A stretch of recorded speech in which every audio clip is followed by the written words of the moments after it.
अधिक मास में क्या दान करते हैं? अधिक मास में किस चीज का दान किया जाता है? मालपुए का दान करते हैं। अरे बोलो तो जम के, कितने मालपुए करते हैं? 33 मालपुओं का दान होता है। 30 मालपुए तो 30 दिन के हो गए, और 3 जो मालपुए होते हैं उसके ऊपर जो 33वें 3 मालपुए जो होते हैं, वो एक मालपुआ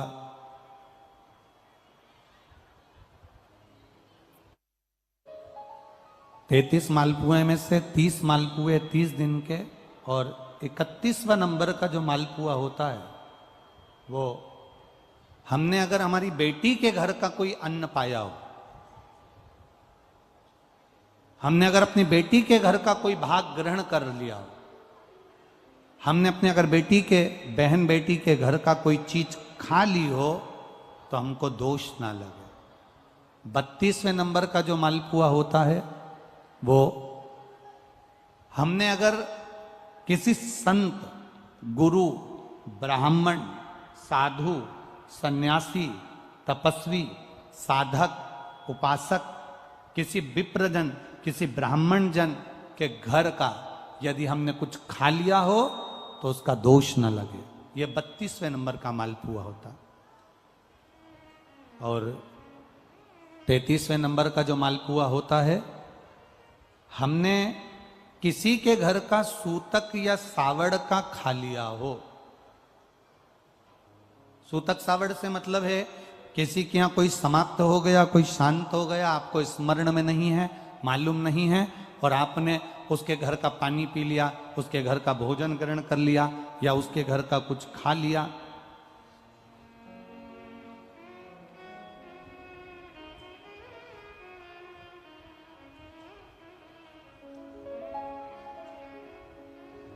हमने अगर कुछ खाया हो, कोई के यहाँ शांत हो गए, कोई के यहाँ समाप्त हो गए, और उसके घर का यदि हमने कुछ पा लिया, कुछ पानी पी लिया सूतक का, तो उसका दोष न लगे। और यदि सावड़ से मतलब है कि घर में बच्चा हुआ, संतान हुई, बेटा बेटी हो गए, बच्चे हो गए, और उनके यहाँ सावड़ लगी हुई थी, इतने दिन का उनके यहाँ पर सावड़ था, उसके घर का यदि हमने अन्न खा लिया या पानी पी लिया या हमने कुछ ग्रहण कर लिया तो दोष ना लगे। इसलिए हमारे सनातन धर्म में 33 मालपुओं का वर्णन है, 30 दिन के तो वो और 3 वो।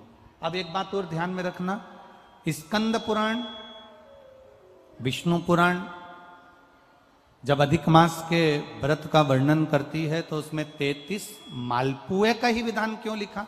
इसमें रसगुल्ला नहीं लिखा, जलेबी नहीं लिखी, इमरती नहीं लिखी, या कोई 33 सामग्री नहीं लिखी, तो 33 मालपुआ ही क्यों लिखा गया? उसका कारण केवल इतना है, मालपुआ जब बनता है तो उसमें बारीक बारीक छेद हो जाते हैं।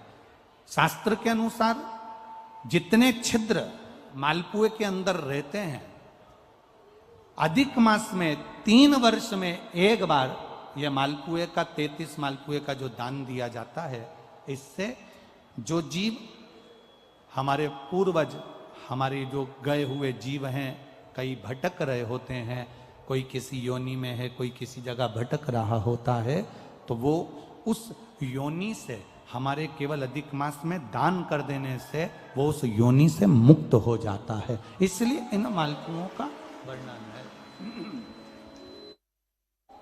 इसलिए इन मालपुओं का वर्णन किया गया है।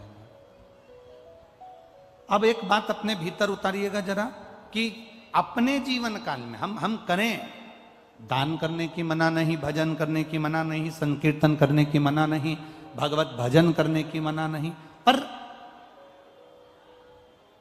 दिखावे से परे होकर, झूठ से परे होकर, असत्यता से परे होकर, एक बेटी आई है जिसने कोई संकल्प था जिसका पूरा हो गया है, तो वो 10 किलोमीटर दूर से दंडवत करती करती यहां पर कथा के पंडाल में आई है।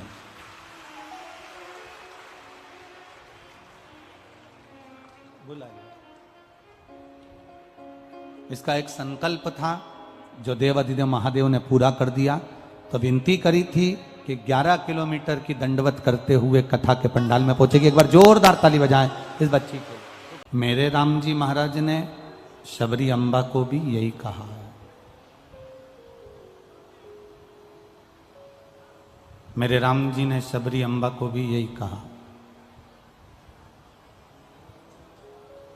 और मेरे राम जी शबरी अम्बा से ये कहते हैं कि प्रथम भगति संतन कर संगा। अब ठीक है, मना करिए कुछ भी। प्रथम भगति संतन कर संगा। शबरी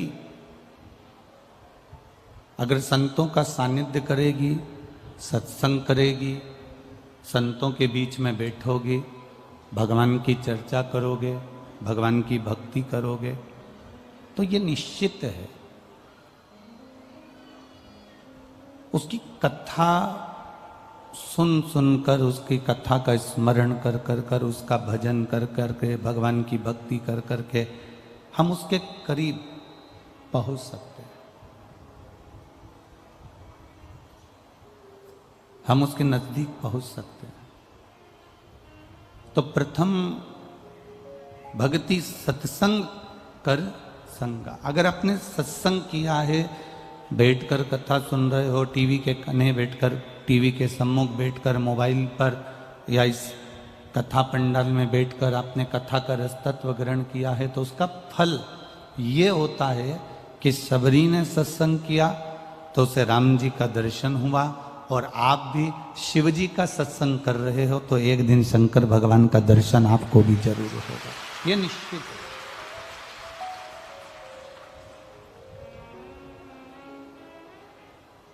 परमात्मा को पाने का सबसे सुंदर तरीका ही सत्संग।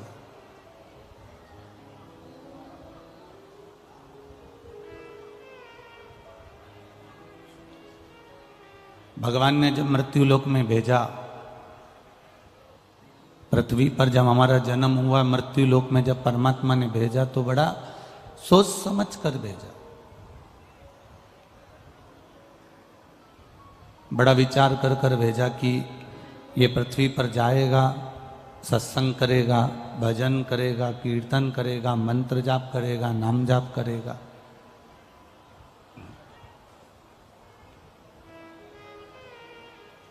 कितना समझाकर, कितना बोलकर हमें नीचे भेजा गया था। उसके बाद भी हम वहां से तो बोलकर आए थे कि हम भजन करेंगे, भजन करेंगे, भजन करेंगे, पर यहाँ आने के बाद हम फिर वापिस वही भोजन में लग गए और भजन हमारा गायब हो गया।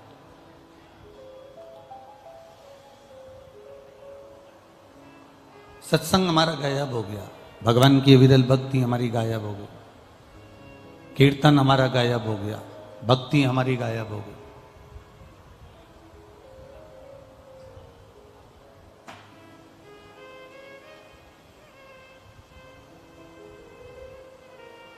कल किसी ने एक प्रश्न लिखकर भेजा था सीहोर ऑफिस में व्हाट्सएप पर कि गुरुजी से पूछना कि भगवान का पशुपति जो व्रत होता है तो वो तो पशुओं के लिए होना चाहिए, फिर ये मनुष्य पशुपति व्रत क्यों कर रहे हैं?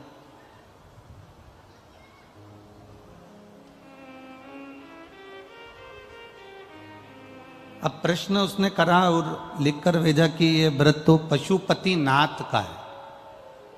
अब उसको समझाए कौन? चींटी में चींटी के गुण होते हैं, चींटे में चींटे के गुण होते हैं, झिंगुर में झिंगुर के गुण होते हैं, जुए में जुए के गुण होते हैं, चूहे में चूहे के गुण होते हैं, सांप में सांप के गुण होते हैं, शेर में शेर के गुण होते हैं, बिच्छू में बिच्छू के गुण होते हैं, हाथी में हाथी के गुण होते हैं, हिरण में हिरण के गुण होते हैं, गाय में गाय के गुण होते हैं, भैंस में भैंस के गुण होते हैं। पर एक मनुष्य ऐसा है इसमें सबके गुण होते हैं।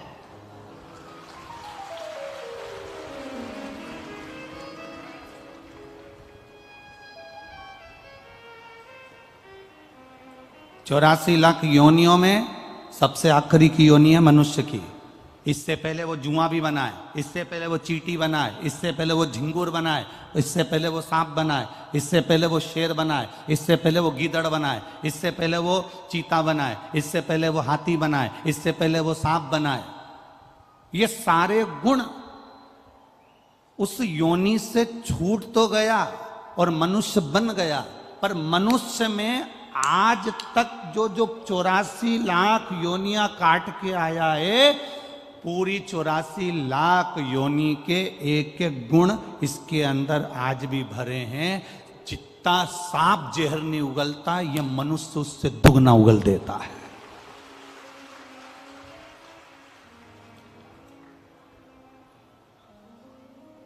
जितना शेर नहीं खाता, उतना यह मनुष्य दुनिया का प्रॉपर्टी, धन दौलत, दूसरे का पड़ा हुआ मोबाइल मिल जाए, अंगूठी मिल जाए, चेन मिल जाए, सामान मिल जाए, पूरा खा जाता है। किसकी बात कर रहे हो? जिसने प्रश्न किया उसने कहा कि पशुपति व्रत तो केवल पशुओं के लिए होता है। तो अश्व महापुराण की कथा कहती है 84 लाख योनियां काटते काटते मनुष्य की योनि में आए हो, और मनुष्य की योनि में ये सारे गुण जितने जीव जंतु के हैं, पशुओं के हैं, पक्षियों के हैं, ये सारे गुण तुम्हारे अंदर भरे हुए हैं। इसलिए पशुपति नाथ का व्रत जब मनुष्य करता है तो उसके पूर्व की जितनी योनियां निकली हैं, उसके गुण जो इसके अंदर भरे हुए हैं, वो गुण इसके समाप्त होते हैं और भगवान फिर इसका हाथ पकड़कर इसका कल्याण कर देता है। कई लोग कहते हैं ये सियोर वाले महाराज का निकाला हुआ व्रत है, हमने शिव पुराण पढ़ ली, हमने इतनी सारी पुराण पढ़ ली, हमको कहीं से पशुपति व्रत नहीं मिला, ये तो सियोर वाले ने निकाल दिया ना जाने कहां से। ईमानदारी की बात बोलना, इतने सारे पंडाल में लोग बैठे और इतने लोग आस्था चैनल पर सुन रहे हैं, इतने लोग फेसबुक यूट्यूब पर सुन रहे हैं, इतने सारे लोग मोबाइल पर सुन रहे हैं, ऐसा कोई व्यक्ति नहीं होगा जिसने पशुपति व्रत नहीं करा होगा, और ऐसा कोई व्यक्ति नहीं होगा जिसने पशुपति व्रत करा और भोलेनाथ ने सुना नहीं होगा। सबकी सुनी तब लोग कर रहे हैं। ये उसके भीतर की जो पशुता है, उसके भीतर में जो पूर्व में जो कर्म कर कर आया है, 84 लाख योनियां काटते काटते काटते काटते जो मनुष्य की देह में आया है, और पूर्व का जो गुण उसके अंदर भरा हुआ था, ये व्रत करने से वो उसके पुराने गुण अवगुण सारे के सारे समाप्त होते चले गए, और उसने भगवान शंकर की भक्ति कर कर शिव जी ने उसका हाथ पकड़ लिया और उसका कल्याण मेरे भोलेनाथ ने कर दिया। ये शिव की कृपा से हुआ।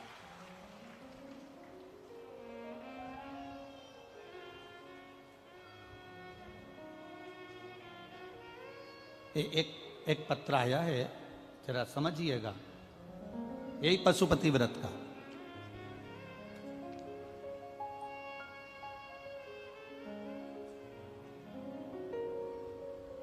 मेरा नाम रेखा पांडे है और मेरे पति का नाम मनोज कुमार पांडे है। ग्राम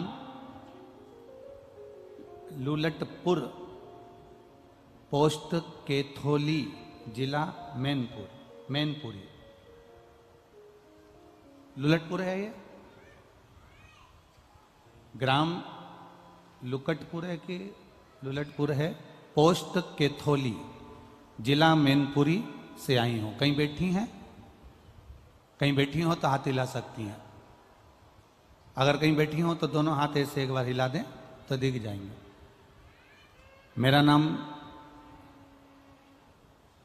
रेखा पांडे, मेरे पति का नाम मनोज कुमार पांडे। पत्र आप टीवी पर भी पढ़ सकते हो, एलईडी पर पढ़ सकते हो, मोबाइल पर पढ़ सकते हो।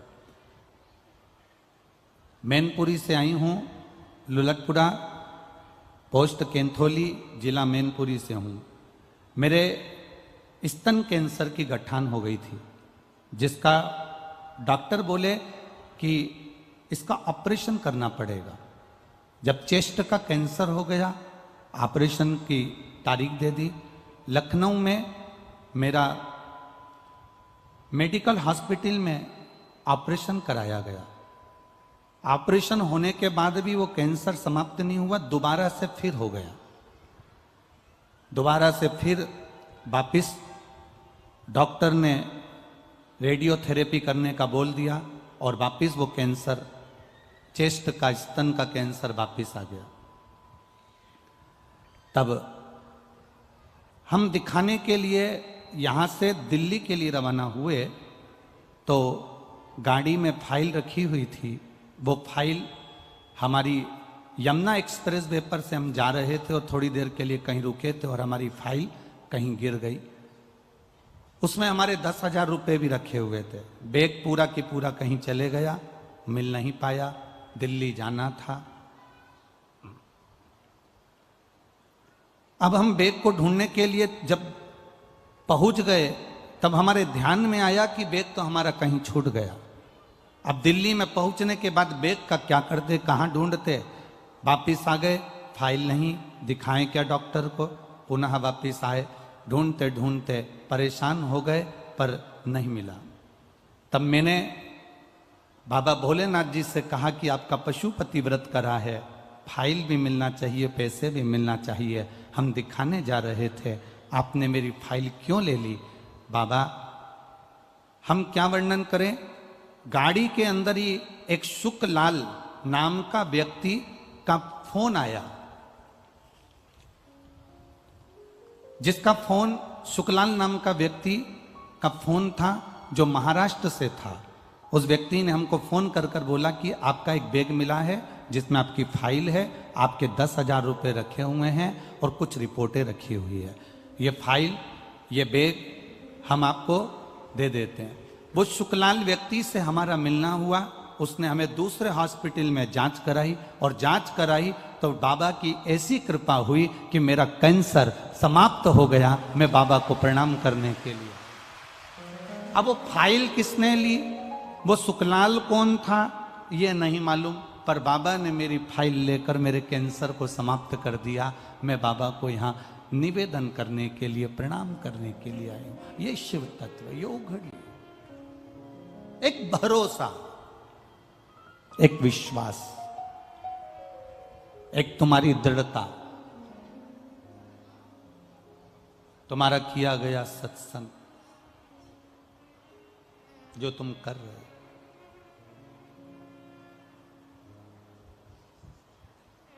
तुम्हारी करी गई भक्ति, तुम्हारा करा गया स्मरण, वो खाली नहीं जाएगा।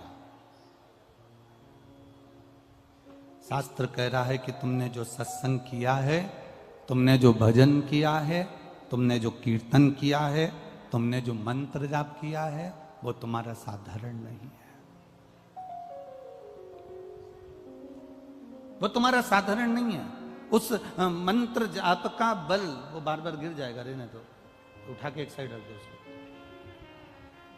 तुम्हारे मंत्र जाप का बल, तुम्हारा स्मरण, तुम्हारी भक्ति, तुम्हारा विश्वास, तुम्हारी दृढ़ता तुम्हें परमात्मा के करीब लेकर जाती है।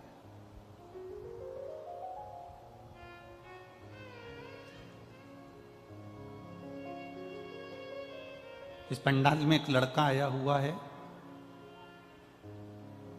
मथुरा के नजदीक का। वो उसने कोई कंपटीशन एग्जाम दिया था और उस कंपटीशन एग्जाम को देने के बाद में वो बच्चा बाबा से विनती कर कर गया था अलवर में कि बाबा बस आप कृपा करना तो मेरी नौकरी लग जाएगी। और वो बच्चा कहीं पर बैठा हुआ हो तो हाथ हिला सकता है। उस अलवर में कथा के पंडाल में प्रार्थना कर कर गया था और कहकर गया था, सियोर वाला महाराज बोलता है 3 महीने में तू सुनता है, पर मेरा रिजल्ट जल्दी आने वाला है, संभाल तू लेना। और बाबा ने उसको नौकरी दी है, बाबा ने सरकारी नौकरी उसको प्रदान करी। ये शिव तत्व है, ये ओघड़ी है, वो त्रिकालदर्शी, कैलाशी, अविनाशी, ये उसी का स्मरण है हमारा।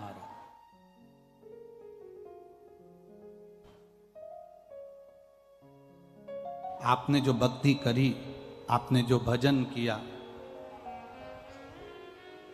आपने जो भगवान देवाधिदेव महादेव का स्मरण किया, ये कोई साधारण थोड़ी ना हो सकता, ये खाली नहीं जा सकता। शिव महापुराण की कथा कहती है, जितना जितना भजन आप बाबा का करते हो, जितना जितना आप भगवान को याद करते हो, जितना जितना आप मेरे ओघड़दानी का स्मरण करते हो, जितना जितना आप मेरे देव अधिदेव महादेव का भजन करते हो, उतना उतना मेरा महादेव आपका भी स्मरण करता है, आपका भी भक्ति करता है। ऐसा नहीं कि मेरा बाबा आपको याद नहीं रखता। राजा नल ने दमयंती को याद किया तो दमयंती ने राजा नल को याद किया। ये दोनों ने एक दूसरे को कभी नहीं देखा था, पर दोनों का आत्मीय प्रेम इतना बढ़ गया कि दोनों एक दूसरे को प्राप्त हो गए। और भूल के वश करते करते समय निकल गया, और समय के अनुसार, उस समय के अनुसार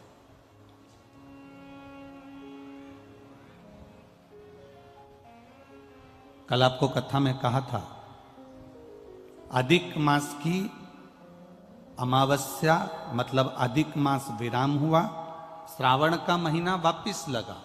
इन दोनों का जो मिलन का बिंदु था, उस दिन एक पुष्प काय का, जरा जम के बोलिए, कनेर का पुष्प भूलवश अनायास अचानक वो पुष्प शिव पर समर्पित हो गया।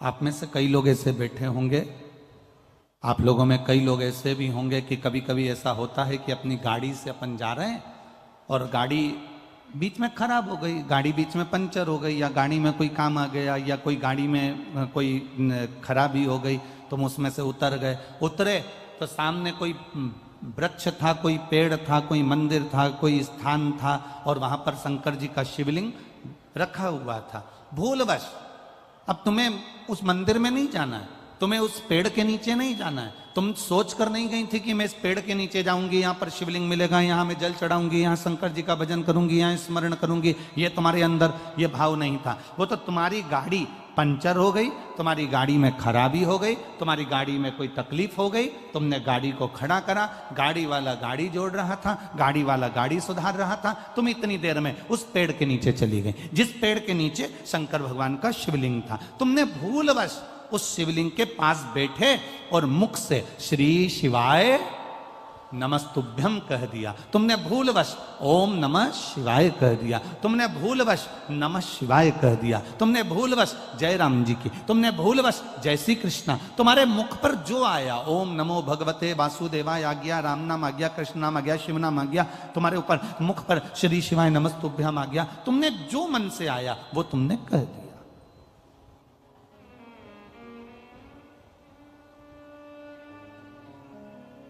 अब तुम गए तो नहीं थे उस मंदिर में जाने के लिए, तुमने सोचा ही नहीं था, तुमने उस होटले पर बैठने का भी मन में नहीं विचार करा था, तुमने वहां नमन करने का भी विचार नहीं करा था, तुमने वहां पहुंचने का भी विचार नहीं करा था, पर अनायास तुम वहां पहुंच गए और तुमने वहां शीश नवा दिया, प्रणाम कर लिया, नमन कर लिया, नमः शिवाय कह लिया, ओम नमः शिवाय कह लिया, श्री शिवाय नमस्तुभ्यम कह लिया। तो तुमने तो कह लिया, पर इसका जो पुण्य है वो तुम्हारे खाते में जुड़ गया। कब काम आएगा? जिस समय तुम्हारी दुख की घड़ी आएगी, तब मेरा भोलेनाथ उस जगह पर तुम्हें खड़ा मिलेगा।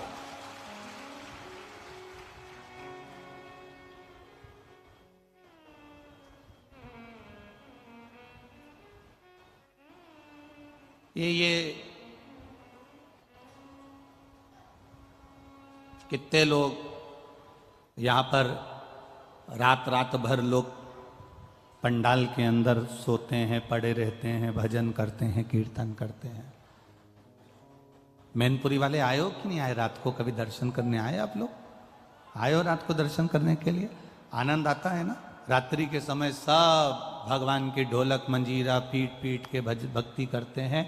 और दानदाता भामाशाह मैनपुरी के जो दानी है, वो दोनों हाथों से इनको कोई केसर का दूध, कोई हलवा, कोई पूड़ी, रात को भी आकर इनको बांट कर जाते हैं। तो वो एक दर्शनीय होता है, उसका दर्शन जरूर करिएगा। मैनपुरी वालों से कहूंगा, नवयुवक बेटा बेटियों से कहूंगा, छोटे छोटे बच्चों से कहूंगा, बुजुर्गों से कहूंगा, अगर ये दर्शन नहीं कर पाए तो समझ लेना कि बाद में पछताओगे कि हमारे गांव में हीरा आया था और हम बटोर नहीं पाए, ये हमारे नगर में हीरा आया और हम देख नहीं पाए। तो कभी रात्रि के समय पर आकर एक चक्कर लगा कर जाना, रात्रि के 10 बजे, 11 बजे, 12 बजे, 1 बजे, तुम्हारी मर्जी पड़े उतनी बजे आना।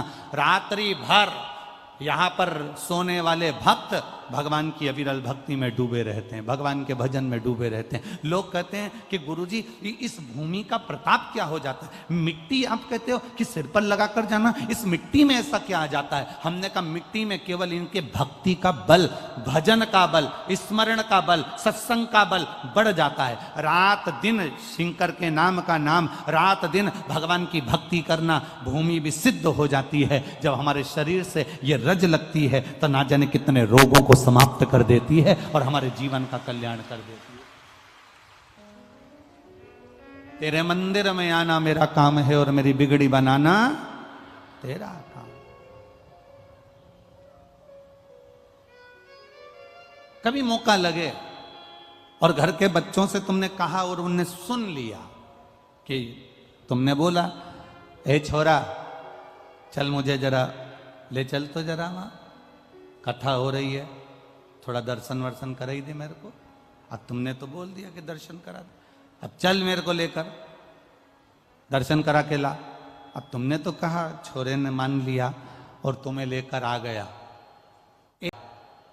एक बार अगर वो छोरा भी तुमको लेकर आ गया तो 50 बार विचार करेगा कि भक्ति इसको कहते हैं, सत्संग इसको कहते हैं।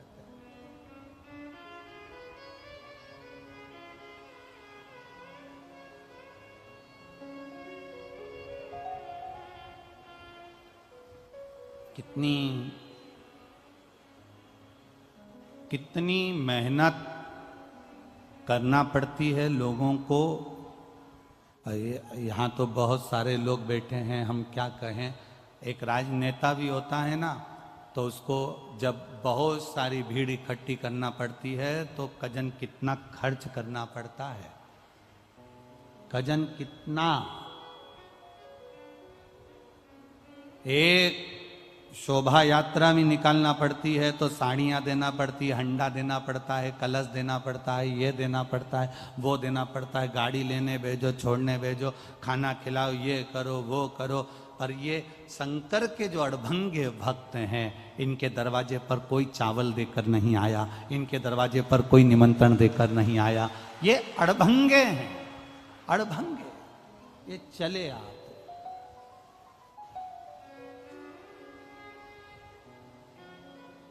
दौड़े चले।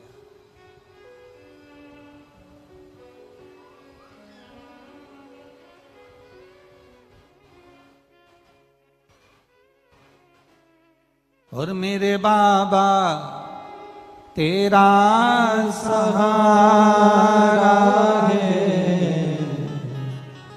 मेरे बाबा तेरा सहारा है, मेरी नैया का तो किनारा है, मेरी नैया का तो किनारा है। ये अड़भंगे भक्त हैं, इनको बुलाने की जरूरत नहीं पड़ती है, इनको निमंत्रण देने की जरूरत नहीं पड़ती है, ये आ जाते हैं दौड़कर। बस इनके मन में आया कि मुझे शिव की कथा का रस तत्व ग्रहण करना है, मुझे भगवान का भजन श्रवण करना है, और ये दौड़ पड़े, पहुंच गए कथा। अड़भंगे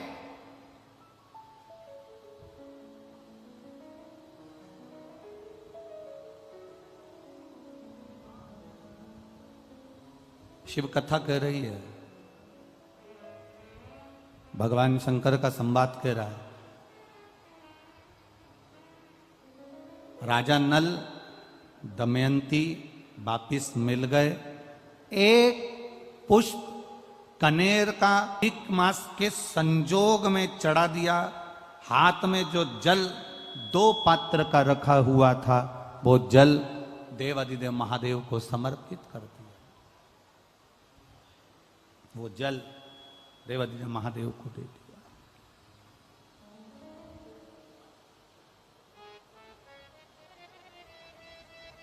कल कथा ने कहा था सारी समस्या का हल,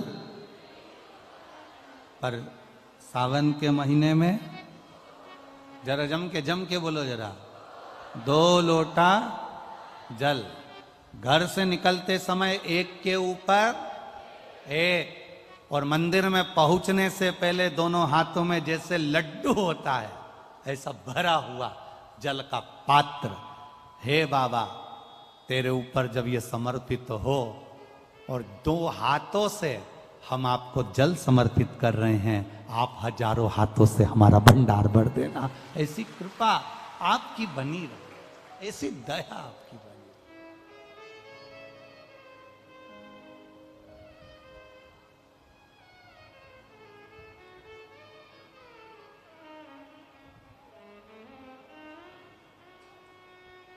और जब तक आपकी दया नहीं होगी तब तक ये सुख नहीं मिल सकता।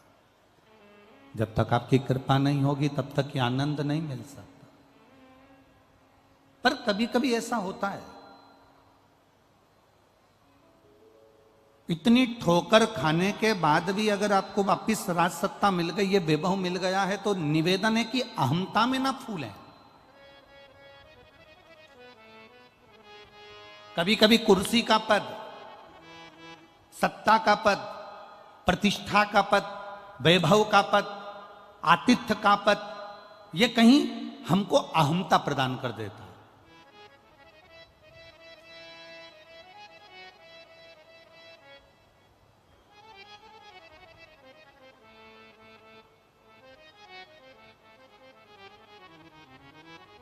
आप बहुत बड़े ऊंचे पद पर हो, बहुत बड़े ऊंचे पद पर, सती मैया कोई कम पद पर थी क्या? शंकर भगवान की धर्म पत्नी थी माता सती। कुंभज बाबा के आश्रम में पहुंची थी, अगस्त ऋषि के आश्रम में पहुंची माता सती, और अगस्त बाबा के आश्रम में, कुंभज ऋषि के आश्रम में माता सती जब पहुंची, तब अगस्त ऋषि ने उनका आदर नहीं करा, कुंभज ऋषि ने उनका सम्मान नहीं करा। इसको बुरा लगा।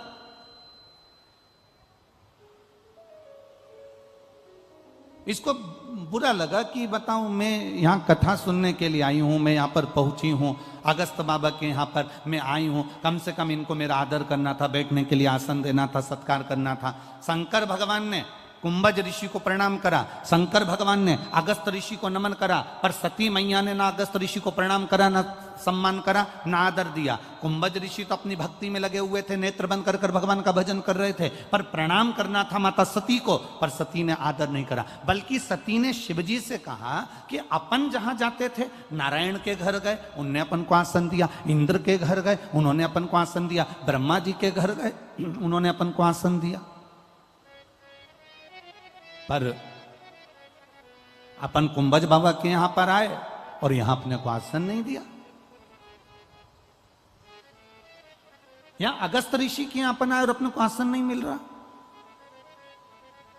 शंकर भगवान ने कहा कि परमात्मा के दरवाजे पर, गुरु के दरवाजे पर, माता पिता के दरवाजे पर, घर के बड़ों के दरवाजे पर कभी सम्मान का विचार मत करना कि मुझे आदर मिले, मुझे सम्मान मिले।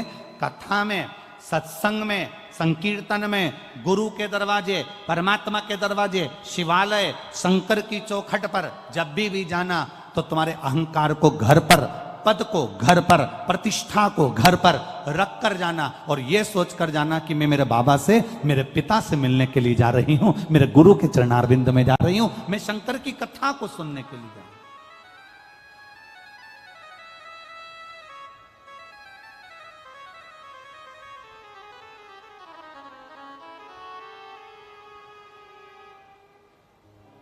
कभी कभी एक अनुभव वाली बात कर देते हैं। कभी आप बहुत ऊंचे ओहदे पर हो ना, और अगर कथा में पहुंच भी रहे हो ना, और अगर मान लो कहीं जगह नहीं मिली हो, तुम किसी को ऊपर नाराज मत होना, बल्कि उनसे कहना भैया मेरे को कुर्सी और सोफा मत दो, मुझे नीचे बिठा दो।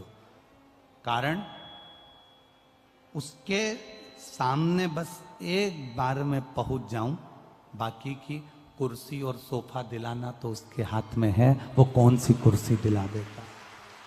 आपसे निवेदन है, केवल मैं कथा में आऊं तो मुझे एक बार उसके चरणों में ले जाकर बिठा दो, बस एक बार उसके चरण तक पहुंच जाओ।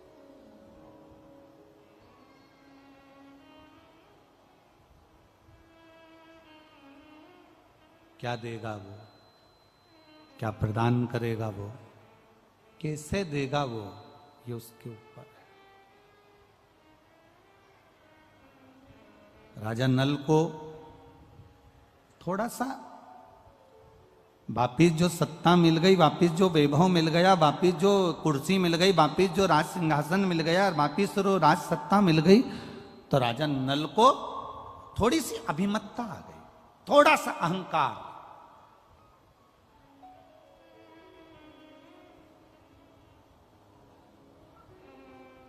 और ये अहंकार टूटता वही है जहां भगवान शंकर का भक्त होता है या शिव की स्तुति कहीं हो रही हो, ये अभिमान टूटता वही है।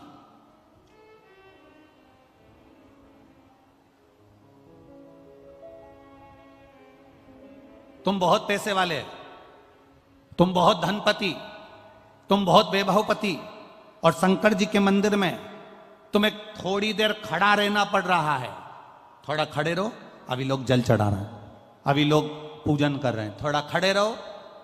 तुम्हें शंकर के मंदिर में लाइन लगाना पड़ रही है, शिव के द्वार पर तुम्हें थोड़ी देर खड़ा रहना पड़ रहा है।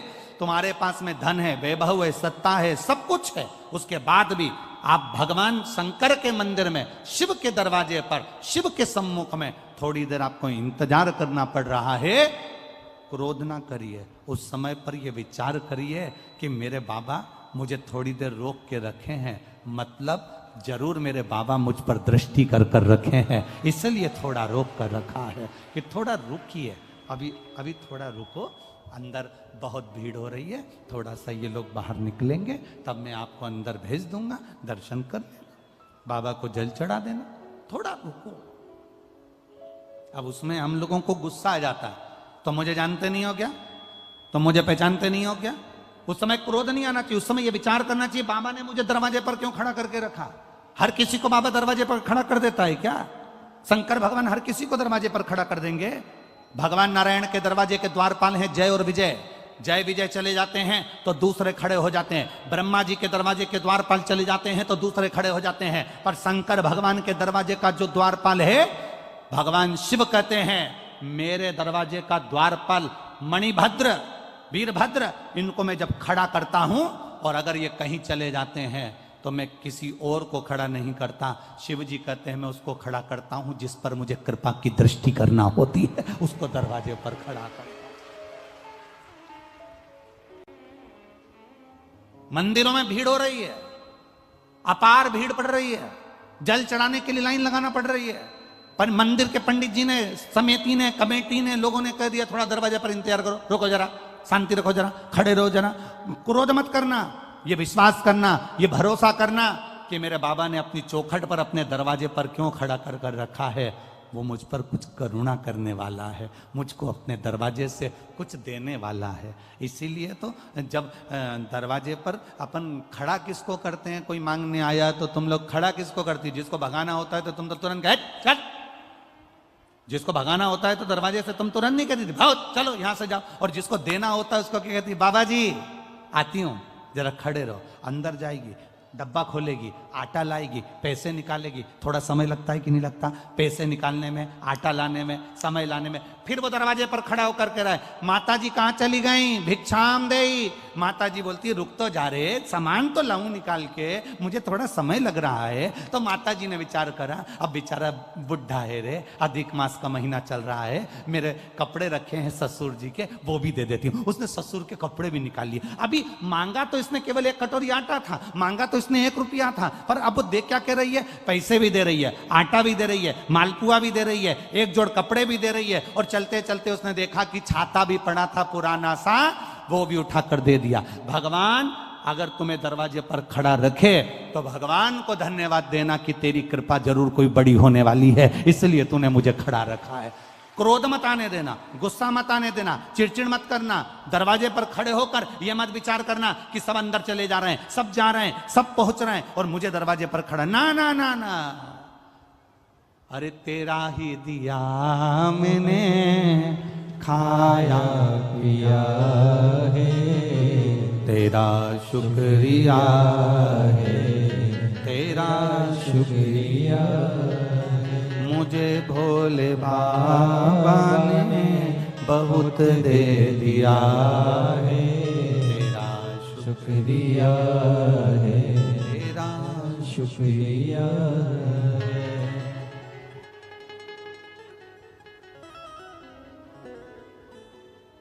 कभी कभी परीक्षा लेता है शिव, बहुत परीक्षा लेता।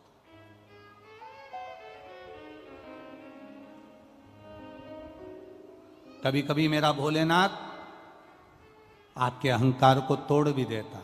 रावण शंकर भगवान का कितना बड़ा उपासक था। लंकाधिपति रावण शिव जी का इतना बड़ा उपासक था कि शंकर जी को गोदी में उठाकर लंका लेकर जा रहा था। जरा विचार करिएगा।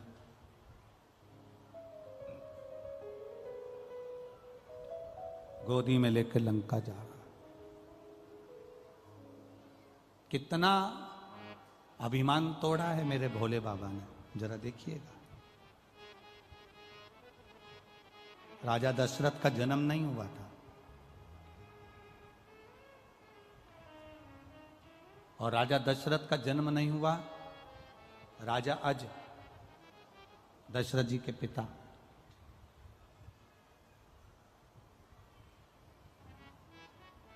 रावण ने विचार करा कि मैंने सब दूर की सत्ता को अपना बना लिया, केवल एक अयोध्या बची है, इसको मैं अपना बनाऊंगा।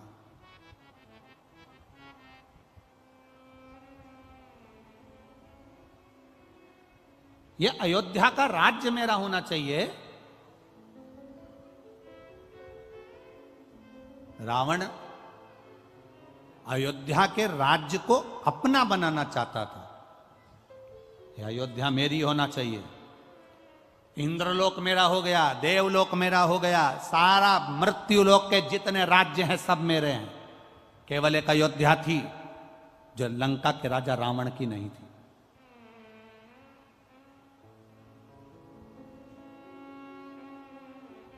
ये अयोध्या मेरी होना चाहिए। ये लंका के राजा रावण ने अपने मन में एक संकल्प लेकर अयोध्या को जीतने के लिए और अयोध्या के राजा अज को, दशरथ जी के पिता राजा अज को ललकारने के लिए लंका का राजा रावण पहुंच गया अयोध्या। और अयोध्या में जैसे ही रावण पहुंचा, सब डर के मारे पीछे हट गए कि लंका का राजा रावण आया, जिसका पूरा शासन चल रहा है, देवलोक में जिसका शासन हो गया, इंद्रलोक जिसका हो गया, सारे ग्रह जिसके अनुकूल हो गए, सबका बंधन बनाकर रखा है, वो लंका का राजा रावण अयोध्या में आया। सब भागे। रावण गया और रावण ने जाकर अयोध्या के राजा अज को ललकारने का प्रयास किया। द्वारपालों से पूछा, बताओ राजा अज कहां है? तो कहा राजा अज शंकर जी के पूजन कर रहे हैं। शिव का पूजन? अयोध्या का राजा भी शंकर की आराधना करता है, शिव की आराधना? हां। द्वारपालों ने कहा, हमारे राजा अज शिव जी के पूजन में लीन है, उनका नियम है वो शंकर भगवान को प्रतिदिन 10 पुष्प शंकर को समर्पित करते हैं। कितने पुष्प? जम के बोलिए जरा। 10 पुष्प शिव को समर्पित करते हैं। राजा अज का नियम था।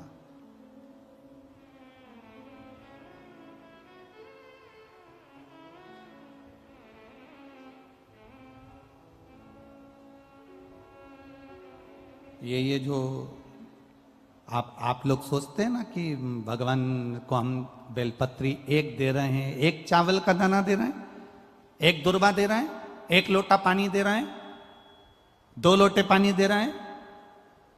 सारी दुनिया के लोग हंसते हैं कि दुनिया के लोग सियोर वाले महाराज के चक्कर में पागल हो गए।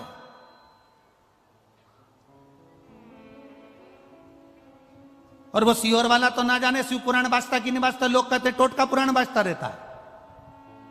हम उनसे कहते हैं अगर महाराज टोटका पुराण बाजता है तो फिर सुनते काय को हो? अपने घर में टीवी है, रिमोट हाथ में है, खटका दबाओ, बंद करो ना, दूसरा महाराज जा रिया को उसको पकड़ो ना। कौन ने कहा कि खोल के बैठो? टीवी तुम्हारी, रिमोट तुम्हारा, घर तुम्हारा, तुरंत चेंज। सियोर वाला महाराज एक एक पुराण में से एक एक चीज निकालते आपके सम्मुख में रखने का प्रयास करते हैं। ये देखिए 10 पुष्प राजा अज जो शंकर भगवान को देते थे, वो 10 पुष्प चढ़ाने का फल क्या हुआ कि जिस दिन राजा अज को लगा कि मेरे घर में औलाद नहीं है, तब राजा अज विचार में पड़ गए और शंकर जी की आराधना करने लगे। तो एक एक रथ शंकर के शिवलिंग के पास में से निकलकर बाहर आने लगे। जब 9 रथ निकलकर बैकुंठ चले गए, तब 10वां रथ निकलकर बाहर आया और उस रथ पर एक बच्चा रो रहा था, वो दशरथ कहलाया। वो 10 पुष्प का फल दशरथ के रूप में मिल गया था राजा अज को।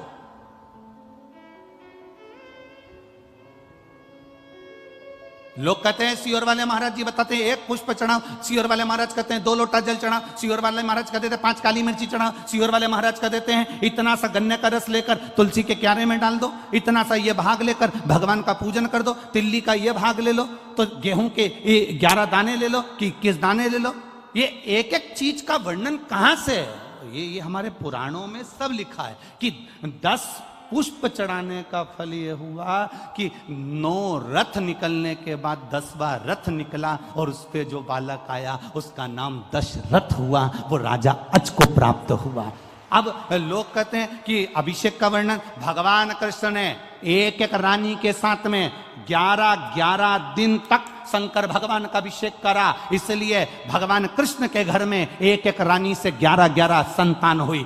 10 बेटे 1 बेटी, 1,77,186 भगवान कृष्ण के बच्चे हुए। ये शिव जी की कृपा से। आप कितने दिन अनुष्ठान कर रहे हो? आप कितने दिन जल चढ़ा रहे हो? आप कितने लोटा जल चढ़ा रहे हो? आप कितना गेहूं का दाना चढ़ा रहे हो? आप कितना चावल का दाना चढ़ा रहे हो? आप कितनी बेलपत्र समर्पित कर रहे हो? कई बार हम शिव पुराण के अंदर बता देते हैं कि बेलपत्री ऐसे चढ़ाना, पत्ती का मुंह ऐसा रखना, डंडी का मुंह कैसे रखना, मूंग का ऐसा दाना चढ़ाना। ये आपको कुछ ना कुछ तो प्रदान करता होगा, कुछ तो देता होगा, उसका फल मिलता जरूर है, मिलेगा। रावण को अहंकार था, लंकाधिपति रावण को अभिमान, अयोध्या का राज्य मेरा होना चाहिए। रावण पहुंच गया अयोध्या का राज्य पाने के लिए, ललकारने के लिए राजा अच को, अयोध्या के राजा अच को ललकारने के लिए गए। आवाज लगाई, द्वारपालों ने कहा वो शिव जी की पूजन कर रहे हैं। शिव की पूजन कर रहे हैं? हाँ। रावण को लगा कि सारे पृथ्वी का राज्य मेरा हो गया, सारे देवताओं का राज्य मेरा हो गया, केवल अयोध्या मेरी नहीं हो पा रही है। इसमें ऐसी राजा अज पूजन कौन सी करता है कि अयोध्या पे मैं विजय प्राप्त नहीं कर पा रहा? कुछ तो तुम्हारी धर्म पत्नी ऐसा व्रत करती है जिसके कारण बाल बांका नहीं हो पा रहा। कुछ तो तुम्हारे अंदर भगवान की ऐसी दृष्टि है कि दुनिया तुम्हारा पांव खींचकर नीचे फेंकना चाहती है और भोलेनाथ ने हाथ पकड़कर तुम्हें ऊपर उठा रखा है। कुछ तो है तुम्हारे साथ में, कुछ तो है। तो कई लोग कह देते हैं इतना बड़ा एक्सीडेंट हुआ, बच गए। इतना बड़ा एक्सीडेंट हुआ, बच गए। समझो क्यों बच गए? जरूर उसने तुम्हारा हाथ पकड़ कर रखा है। सारी दुनिया पांव पकड़ कर पीछे खींच रही है, सारी दुनिया चाहती है कि तुम हारो, सारी दुनिया चाहती है कि तुम नीचे गिरो, सारी दुनिया चाहती है कि तुम आगे ना बढ़ पाओ, पर कोई तो है तुम्हारे साथ में, कोई तो एनर्जी है तुम्हारे साथ में, कोई तो बल है तुम्हारे साथ में जो तुम्हें गिरने नहीं दे रहा। वो बल राजा रावण कहता है, भगवान उस अयोध्या के द्वारपालों से मुझे देखना है कि आज अयोध्या का राजा आज कौन सी पूजन कर रहा है। शंकर की ऐसी कौन सी पूजन है जो अयोध्या मेरी नहीं हो पा रही है? शिव की ऐसी कौन सी आराधना है जो अयोध्या मेरी नहीं हो पा रही है? राजा आज के पूजन कक्ष में मुझे लेकर चलो। द्वारपाल राजा आज जिस जगह पर शंकर जी को 10 पुष्प समर्पित करते थे, उस जगह पर लेकर रावण को खड़ा कर दिया। रावण देख रहे थे, राजा अज ने त्रिपुंड लगा रखा है, 12 तिलक कर रखे हैं। राजा अज हाथ जोड़कर भगवान की पूजन कर रहा था। एक एक पुष्प राजा अज शिव जी को समर्पित कर रहा था। कभी गौरा रानी की जगह पर, कभी अशोक सुंदरी की जगह पर, कभी गणेश जी की जगह पर, कभी षडानंद कार्तिकेय जी की जगह पर, कभी उस जया विषहरा शामरी बारी दौतली देव का स्मरण कर कर शिव पर जल चढ़ाते हुए पुष्प चढ़ा रहे थे राजा अज। अब राजा अज फूल चढ़ाते चढ़ाते राजा अज ने तुरंत हाथ में अंजलि में जल लिया और जल लेकर आंख बंद कर कर राजा अज ने वो जल पीछे फेंक दिया।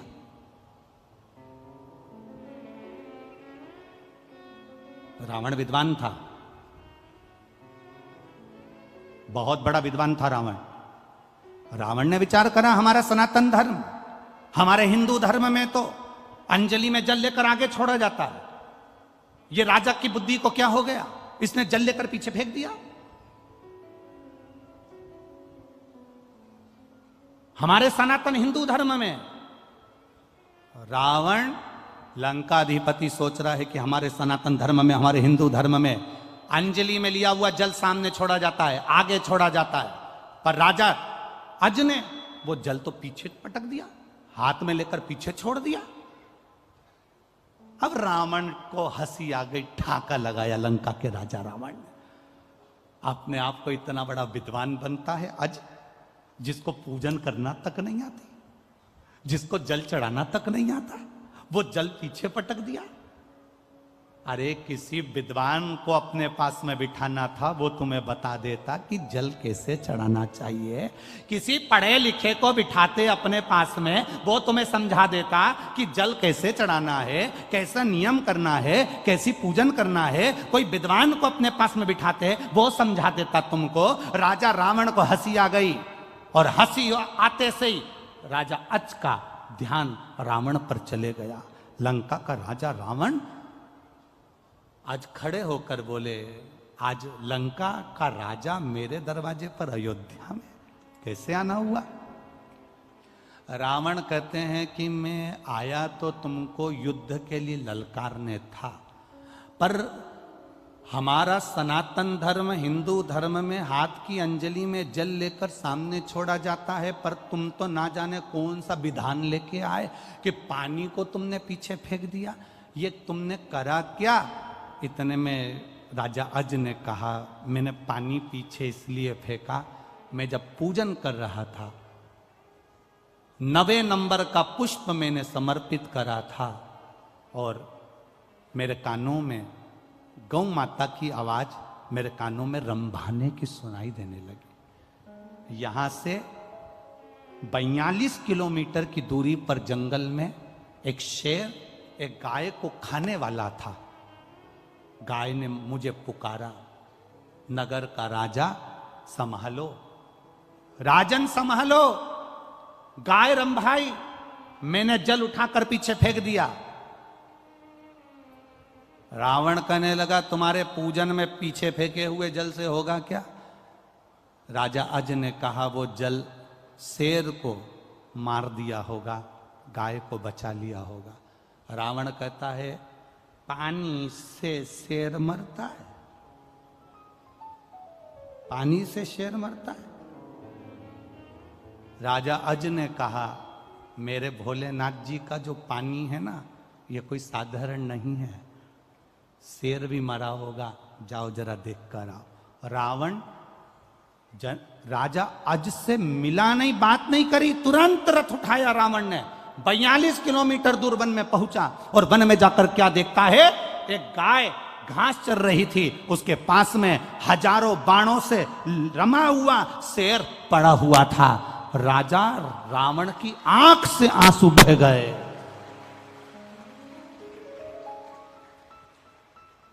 राजा रावण की आंख से आंसू बह गए और रावण तुरंत वापिस राजा अज के पास आया कि ये जल पीछे फेंका और वो बाण बनकर शेर को लग गए, ये जल था कौन सा? तब बाबा राजा अज ने कहा, ये जल साधारण नहीं, शंकर की पूजन में जो जल चढ़ता है वो ना जाने कितने बाणों के बराबर हो जाता है और जीव की रक्षा कर लेता है। रावण ने राजा अज के हाथ जोड़े, राजा अज को ब्राह्मण रावण ने हाथ जोड़कर नमन कर कर कहा कि अब मैं जा रहा हूं। क्यों महाराज, आप तो मुझे ललकारने आए थे। राजा रावण ने विचार करा, जिसका केवल पानी हजारों बाणों के बराबर हो जाता है, अगर इससे युद्ध लड़ लिया तो रावण तो 1 मिनट में निपट जाएगा, इसलिए मुझे युद्ध नहीं करना, मैं नहीं लड़ सकता। लंका का राजा रावण वापिस चले गया, लंका का राजा रावण वापिस गया और रावण जब वापिस गया तब राजा अज विचार कर रहे थे कि मेरे घर संतान नहीं और शिव की कृपा ऐसी हो गई, जो 10 पुष्प राजा अज शिव को समर्पित करते थे, उस पुष्प का पुण्य मिल गया। एक एक रथ निकले, एक एक रथ।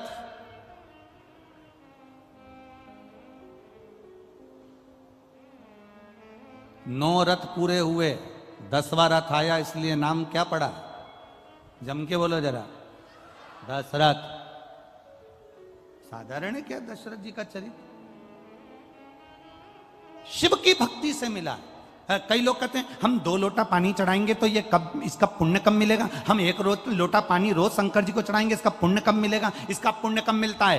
राजा आज भगवान शंकर की आराधना करते करते जिंदगी निकल गई थी राजा अज की, और जल चढ़ाते चढ़ाते जब जीवन निकल गया, उस जल में बल अपने आप महादेव दे देता है। उस जल का बल क्या है? लोग कहते हैं शंकर जी पे चढ़ा हुआ जल पीने से, महाराज कहते हैं, मिश्रा जी कहते हैं, सियोर वाला महाराज कहता है कि कैंसर जैसा रोग ठीक हो जाता है, किडनी लीवर ठीक हो जाते हैं, लोगों की बीमारियां ठीक हो जाती है। आखिर उस जल में है क्या? वो जल तुम्हारे द्वारा जो शंकर जी को चढ़ाया गया है, तुम रोज प्रतिदिन शिव की आराधना में विश्वास के साथ जब जल चढ़ाती हो, वो जल तुम्हारा साधारण नहीं होता, उसमें शंकर का बल आ जाता है और वो बल हमारे रोगों को समाप्त कर देता है, शिव तत्व की प्राप्ति हो जाती है।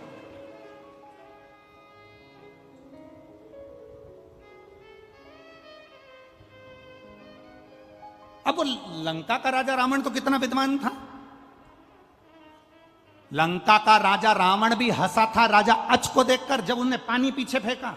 दुनिया के कई लोग हैं, हम इस व्यासपीठ से आपको बता देते हैं कि ये कर लेना, ऐसा करो, कनेर का पुष्प चढ़ा दो, दुर्वा चढ़ा दो, बेलपत्र चढ़ा दो, मूंग चढ़ा दो, चावल चढ़ा दो। ऐसे कई ढेर पड़े होंगे जो 24 घंटे हंसते होंगे।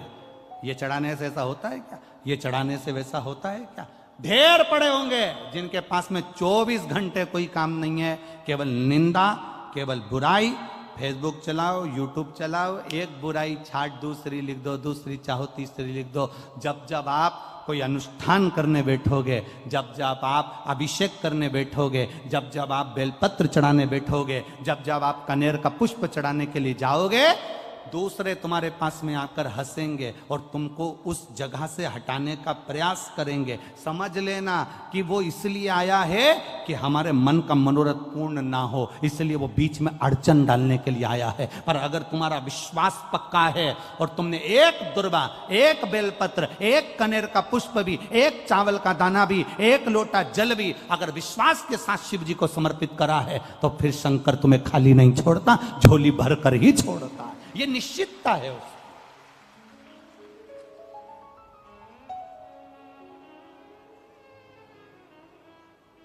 आप उसके भरोसे रहो ना, आप उसके विश्वास पर जियो ना।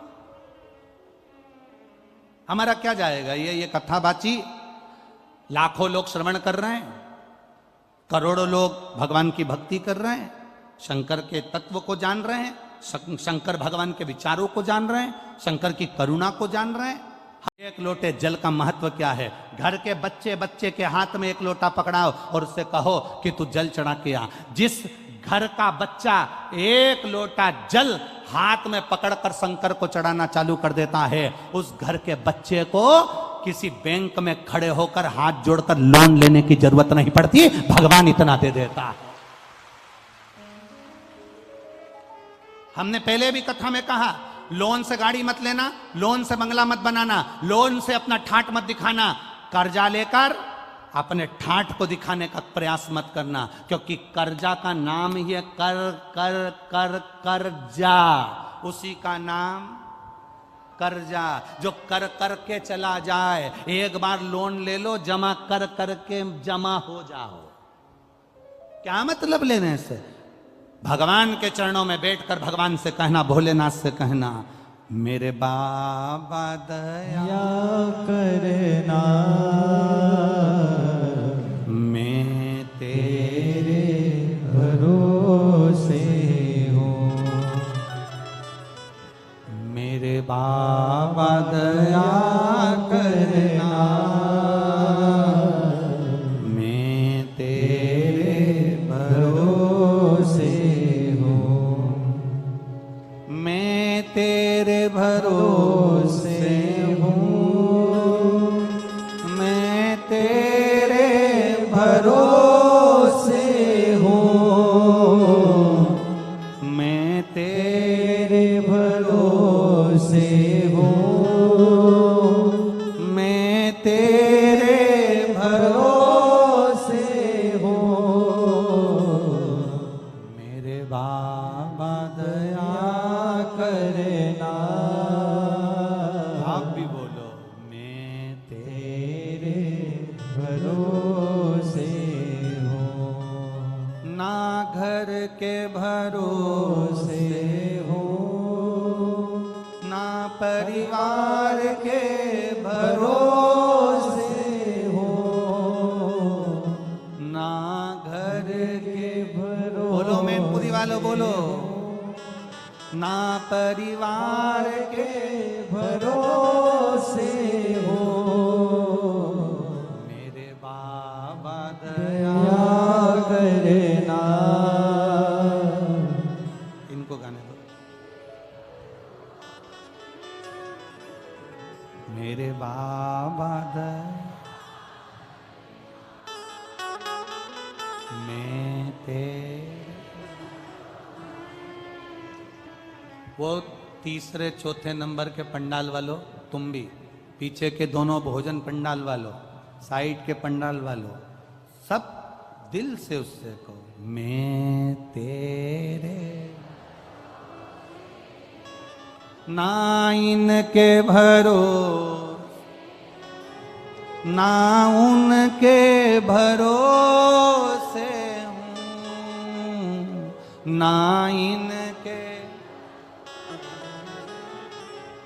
ना उनके भरोसे, मेरे बाबा दया करना, मैं तेरे भरोसे हूँ, भोले बाबा दया करना,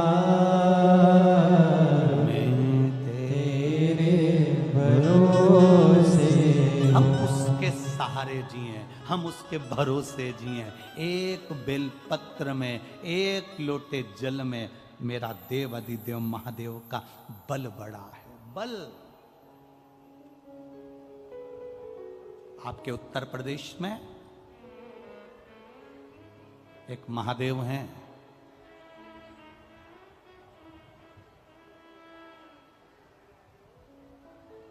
आपके उत्तर प्रदेश में एक महादेव हैं,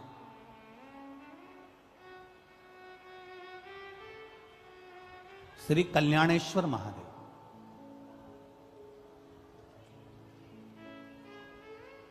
आपके उत्तर प्रदेश में। कभी मौका लगे तो एक बार दर्शन करना। शायद जालौन जिला में पड़ना चाहिए, शायद दिल्ली से 80 किलोमीटर दूरी पर पड़ते हैं वो।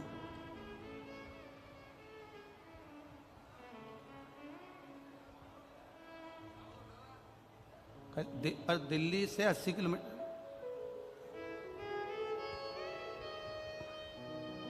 एक पढ़ना चाहिए, कल्याणेश्वर, जहां पर राजा नल और दमयंती जब वापिस सत्ता मिल गई, वैभव मिल गया, एक बार घूमते घूमते जंगल में चले गए और जंगल में गए तो इनका नियम था शिव जी को जल चढ़ाने का। ये लोटा भर के जल लाए और शंकर भगवान पे चढ़ाया तो वो जल इनको दिखा नहीं। इनको गुस्सा आ गया, आचमन करना था, जल कहां चले गया। क्रोध में आकर कह दिया, ऐसा क्या शिवलिंग जिस पे जल चढ़ा और जल ना दिखे? मेरा पानी क्या कम था? हजारों घड़े गंगा का जल लाया जाए और शंकर भगवान पर चढ़ाया जाए। अब शिव जी ने परीक्षा लेना प्रारंभ कर दी राजा नल और दमयंती की। ऐसी परीक्षा ली, हाली हजारों घड़े जल शंकर के शिवलिंग पर चढ़ाए गए, पर एक बूंद जल शंकर के शिवलिंग पर नहीं दिखा। आज भी वो कल्याणेश्वर महादेव पर तुम हजारों क्या टैंकरों से जल चढ़ा दो तो भी एक बूंद जल कल्याणेश्वर के ऊपर नजर नहीं आता। आज भी वो शिवलिंग उत्तर प्रदेश में विराजमान है। जरा नेट पे सर्च करिए होगा,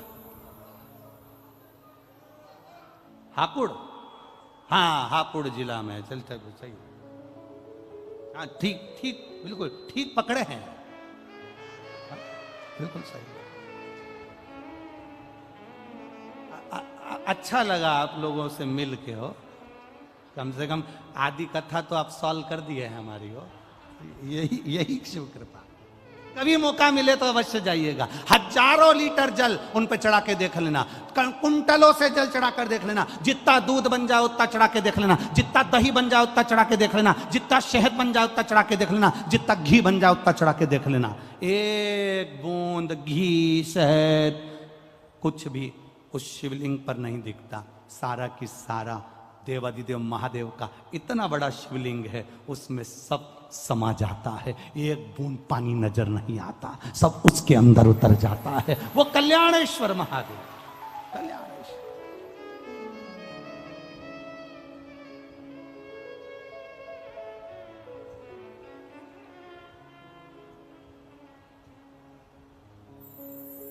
क्या ये यूपी में इतने सारे देवता कहाँ आ गए रे? समझ में नहीं।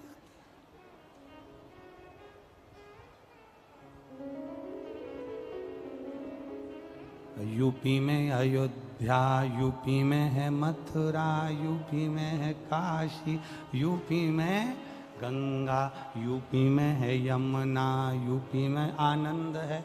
अब आगे नहीं बोलूंगा तो यहाँ जितने राजनेता बैठे होंगे सब अभी मेरे पीछे पड़ जाएंगे, और इसलिए बोलूं नहीं तो अच्छा है। राम जी कथा का आनंद ले सो तो आनंद, सब कुछ यही है।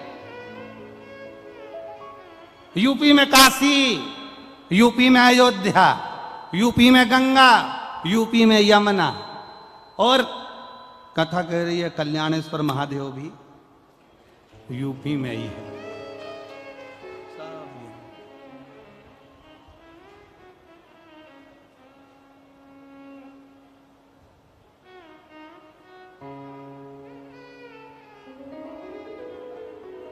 ये शिव कृपा है महाराज, और उसकी कृपा बिना कुछ नहीं हो सकता।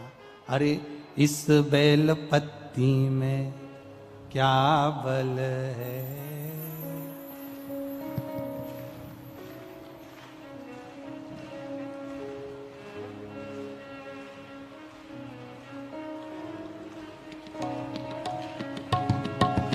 इस बेल पत्ती में क्या बल है, मेरा भोला मगन है।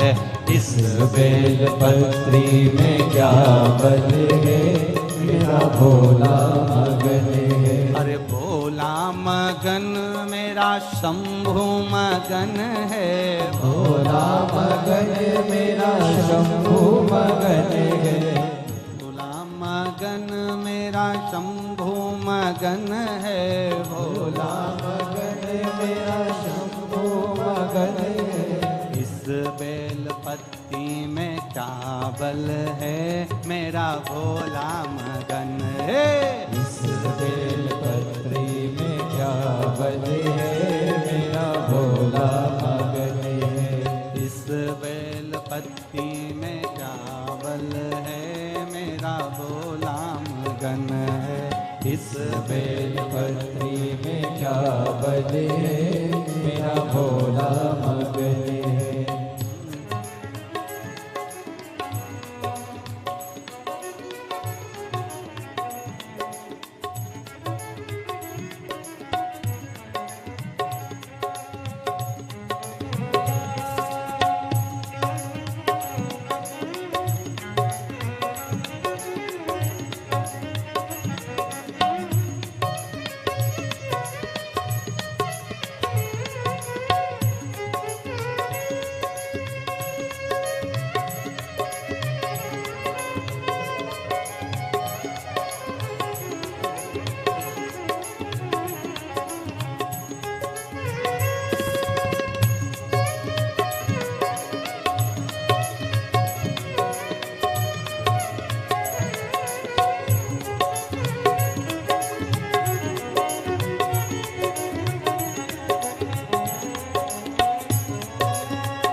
राधे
सरयू मगन गोमती भी मगन है, सरयू मगन गोमती भी मगन है।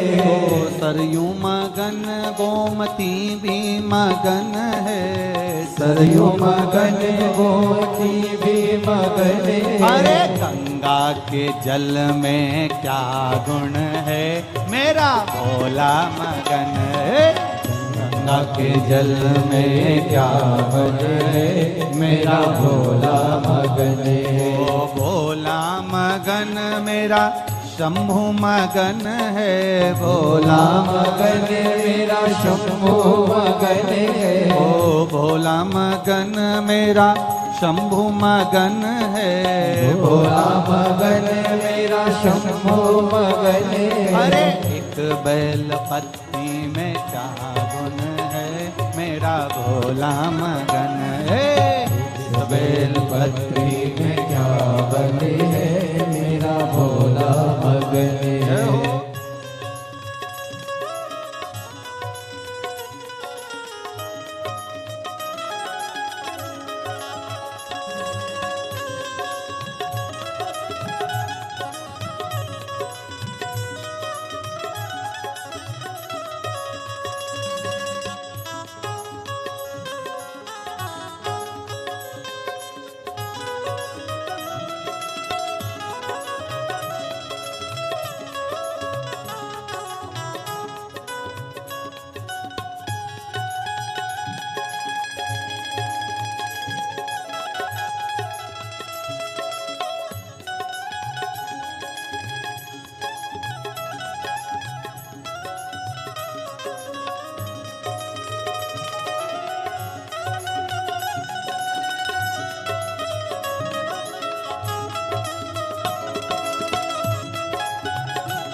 सूरज मगन मेरा चंदा मगन है।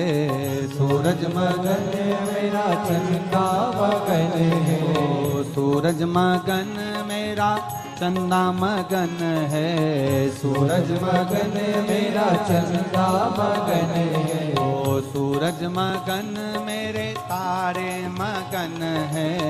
सूरज मगन सारे तारे मगन है। अरे चंदा में ऐसा क्या गुण है मेरा भोला मगन है। चंदा में ऐसा क्या बल है मेरा भोला मगन है। भोला मगन मेरा शंभु मगन है। भोला मगन मेरा शंभु मगन है। भोला मगन मेरा शंभु मगन है। भोला मगन मेरा शंभु मगन है। अरे इस बेल पत्नी में क्या गुण है मेरा भोला मगन है। इस बेल पत्री में क्या बने मेरा भोला मगन है। इस बेल पत्नी में क्या गुण है मेरा भोला मगन है। इस बेलपत्री इस बेलपत्री में क्या गुण है, मेरा भोला मगन है।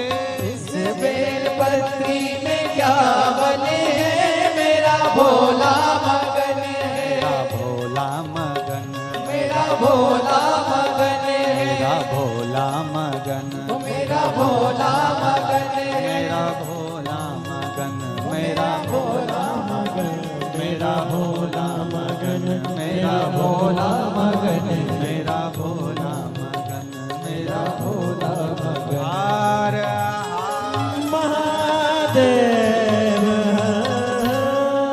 अपने स्थान पर बैठकर भगवान शिव से अपने मन की बात बड़े भाव के साथ में, हृदय के साथ भाव से करें। जहां जगह मिल जाए वहां बैठकर बड़े आनंद के साथ में, हृदय के साथ में, बड़े भाव के साथ में बोलो।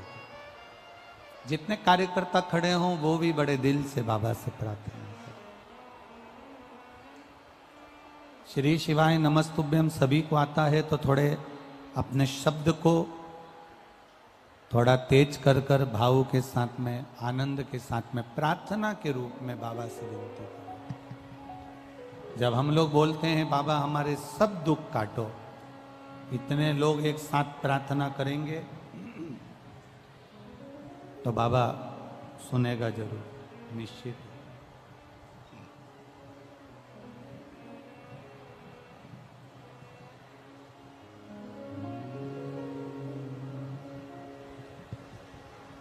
श्री शिवाय नमस्तुभ्यं। श्री शिवाय नमस्तुभ्यं। श्री शिवाय नमस्तुभ्यं। श्री शिवाय नमस्तुभ्यं। श्री शिवाय नमस्तुभ्यं। भोला सब दुख काटो मारा, ओ भोला सब दुख काटो मारा। शिव शंकर जपो तेरी माला, भोले बाबा जपो तेरी माला। भोला सब दुख काटो मारा, ओ भोला सब दुख काटो मारा। वेश मंगल मंगलकारी, वेश मंगल मंगलकारी। शमशान वासी हमारा, शमशान वासी हमारा। ओ भोला सब दुख काटो मारा, ओ भोला सब दुख काटो मारा। शिव कथा कहती है, भगवान शंकर का संवाद कर रहा है, शिव महापुराण का चरित्र वर्णन कर रहा है।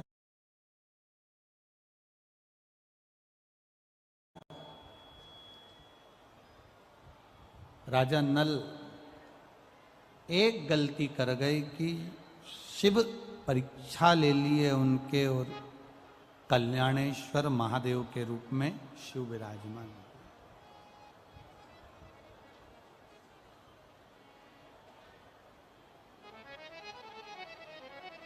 कई प्रसंग हमारे जीवन में ऐसे आते हैं जिन प्रसंगों में हम श्रवण करते हैं कि शंकर जी परीक्षा लेते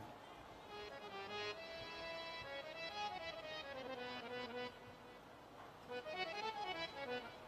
सती मैया की भी परीक्षा ही थी।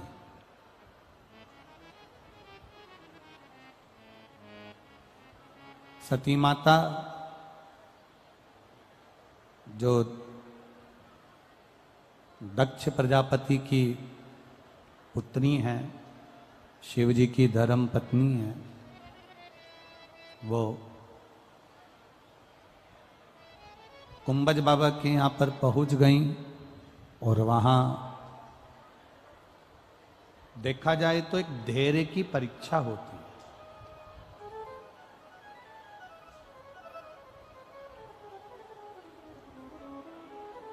और ये परीक्षा कोई साधारण नहीं होती है, ये परीक्षा शिव ही लेते हैं। भगवान ओगड़दानी, भगवान त्रिकालदर्शी, कैलाशी, अविनाशी।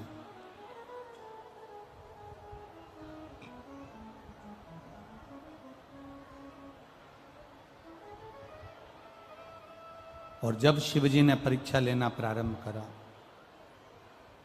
जब भगवान शंकर ने परीक्षा ली है माता सती की, तब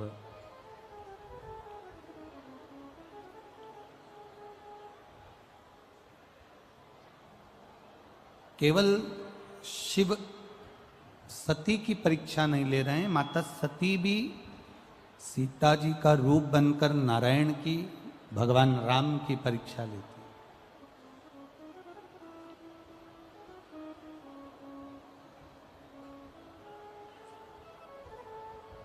और जब समय आया, देवादिदेव महादेव का चरित्र कथा है, भगवान शंकर का संवाद कर रहा है, शिव महापुराण की कथा कर रही है। शिव जी महाराज ने सती मैया से पूछ लिया था कि ये तुमने जो परीक्षा ली, क्या तुमने परीक्षा ली है? तब उन्होंने मना कर दिया कि मैंने कोई परीक्षा नहीं ली और कोई परीक्षा में ले भी नहीं, कोई परीक्षा मैंने नहीं ली महाराज, मैंने कोई परीक्षा नहीं ली। अंदर का बढ़ाओ, अंदर का।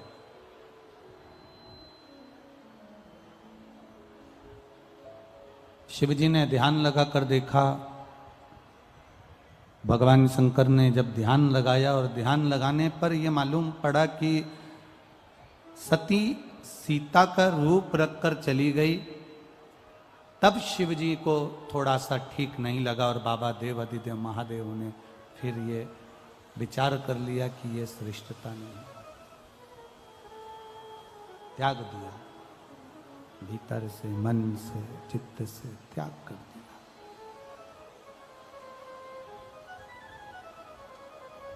सती मैया के पिता श्री दक्ष प्रजापति जी ने यज्ञ की रचना करी। उस यज्ञ में सबको आमंत्रित करा, पर देवादिदेव महादेव को आमंत्रित नहीं किया। अब एक बात अपने भीतर जरूर उतारिएगा, स्मरण में रखिएगा थोड़ा सा।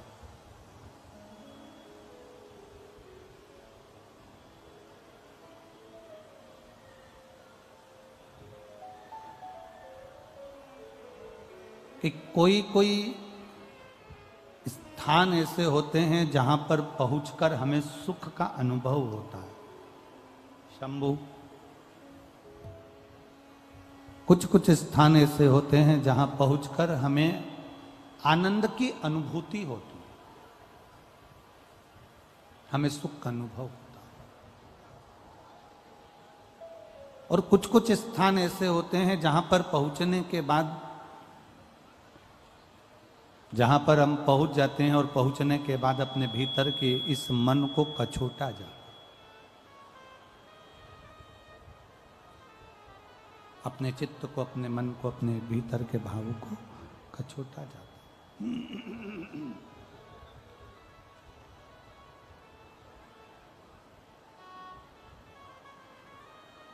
शिव जी नहीं पहुंचे पर सती मैया गला पकड़ रहा है, रे बाबा सती मैया पहुंच गई उस यज्ञ में।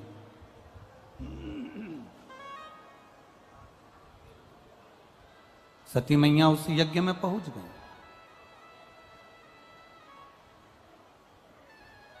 और माता सती जब यज्ञ के उस क्रम में पहुंची हैं तो सती मैया ने देखा कि सबका स्थान है पर मेरे पति का कोई स्थान नहीं।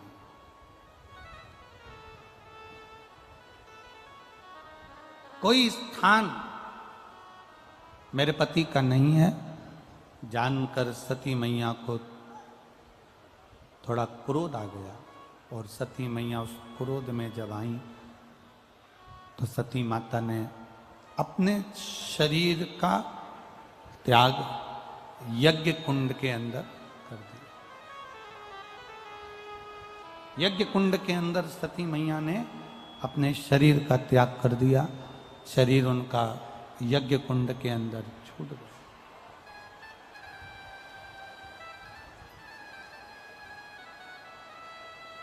अब सती मैया का जो शरीर यज्ञ कुंड के अंदर, जो सती माता का जो शरीर छूटा, सती मैया का जो शरीर यज्ञ कुंड के अंदर छूट जाता है, तब सती मैया अपने शरीर को त्याग तो देती है, देवादिदेव महादेव को क्रोध आ जाता है और शिवजी को जब क्रोध आया, भगवान देवादिदेव महादेव को जब क्रोध आया, भगवान शंकर को जब क्रोध आया, शंभु शरणे पड़ी मांगू घड़ी घड़ी दुख काटो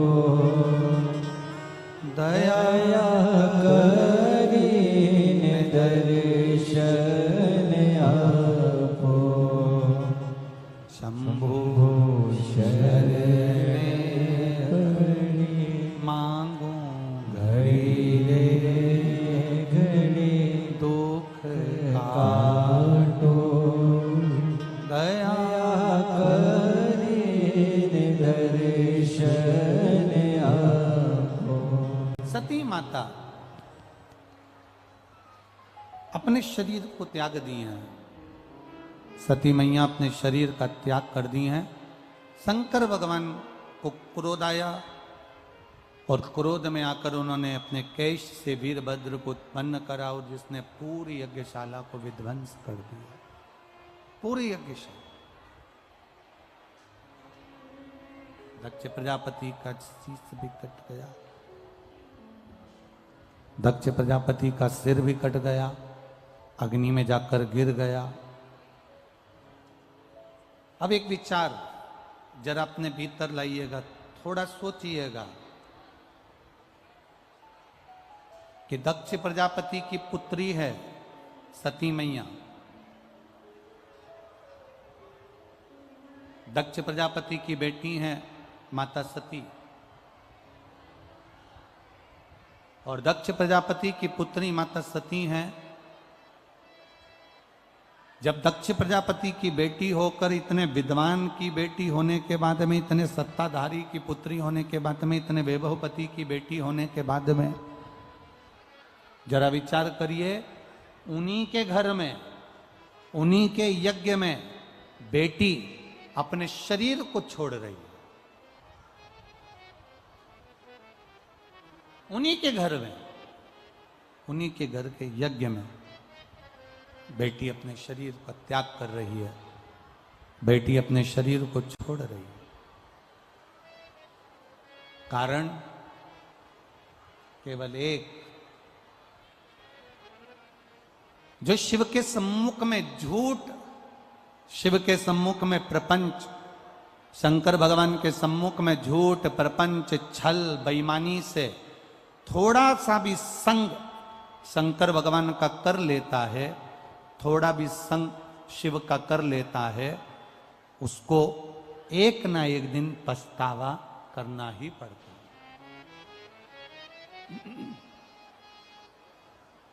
एक बात अपने भीतर उतारिएगा, बहुत ध्यान से अपने अंदर एक बात को उतार कर रखिएगा।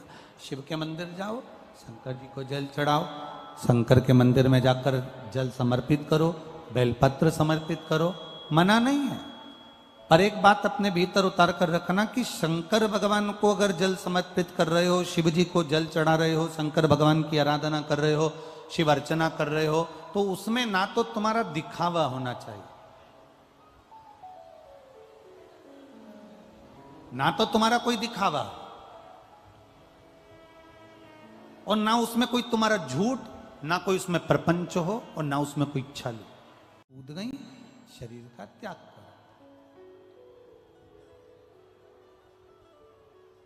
अब एक गलती माता सती कर गई। पहली गलती करी, पति के समझाने पर भी नहीं मानी और यज्ञ में चली गई। दूसरी गलती यह करी कि यज्ञ की कुंडी में, यज्ञ की शाला में, उस कुंड के अंदर माता सती जलकर भस्म हो। बहुत बड़ी गलती है, बहुत बड़ी। एक बात अपने भीतर उतारिएगा, अपने जीवन में उतारिएगा कि आपके नगर में, आपके क्षेत्र में, आपके गांव में, आपके क्षेत्र के अंदर, नगर के अंदर अगर कोई अच्छा धार्मिक आयोजन हो रहा हो, कोई अच्छा कार्य चल रहा हो, तो प्रयास करा करो कि उसमें बढ़ चढ़कर हिस्सा लिया जाए।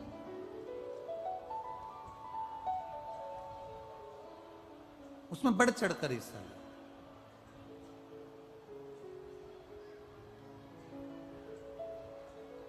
प्रयास रहे।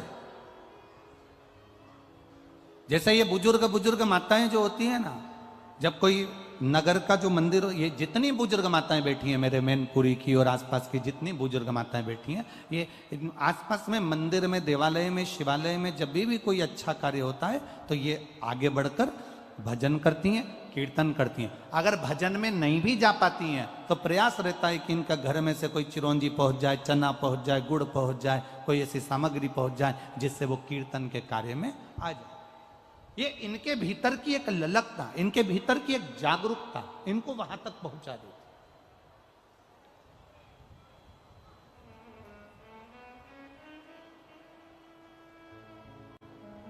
एक इनके भीतर की एक उत्साह, एक इनके भीतर का एक उमंग इनको वहां तक पहुंचाता है। शिव कथा कर रही, शिव महापुराण की कथा वर्णन कर रही, भगवान शंकर का पावन चरित्र कह रहा। बन सके अच्छा करो। सती मैया ने दो गलती करी, एक तो अपने पति का कहना नहीं माना, दूसरी गलती माता सती ने यह कर दी कि सती मैया दूसरी गलती यह कर गई कि यज्ञ की कुंडी में कूद कर माता सती ने अपने प्राणों को त्याग दिया। अब आप अगर गए हो, कोई अगर कार्यक्रम में गए हो किसी के यहाँ, तुम्हारे देवर के यहाँ सत्यनारायण जी की कथा है, तुम्हारे जेठ के यहाँ मकान का मुहूर्त है, तुम्हारी जेठानी के यहाँ पर कोई यज्ञ है, कोई अनुष्ठान है, तुम्हारे परिवार में कोई अच्छा कार्यक्रम हो रहा है, तुमसे बन सके तो उसमें सहयोग करो, ना बने तो उसमें अड़चन उत्पन्न ना करो। ये प्रयास रहे तुम्हारा कि उसमें अड़चन ना हो।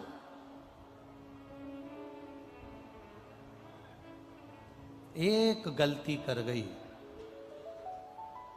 पितरों की बेटियां, मेना, धन्या, कला, ये पितरों की 3 बेटी थी, 3 बेटियां। और पितरों की ये 3 बेटियां जब सनकादि ऋषि तप में लीन, सनकादि ऋषि जब तप में लीन हो गए और भगवत भजन में सनकादि ऋषि जब डूब गए,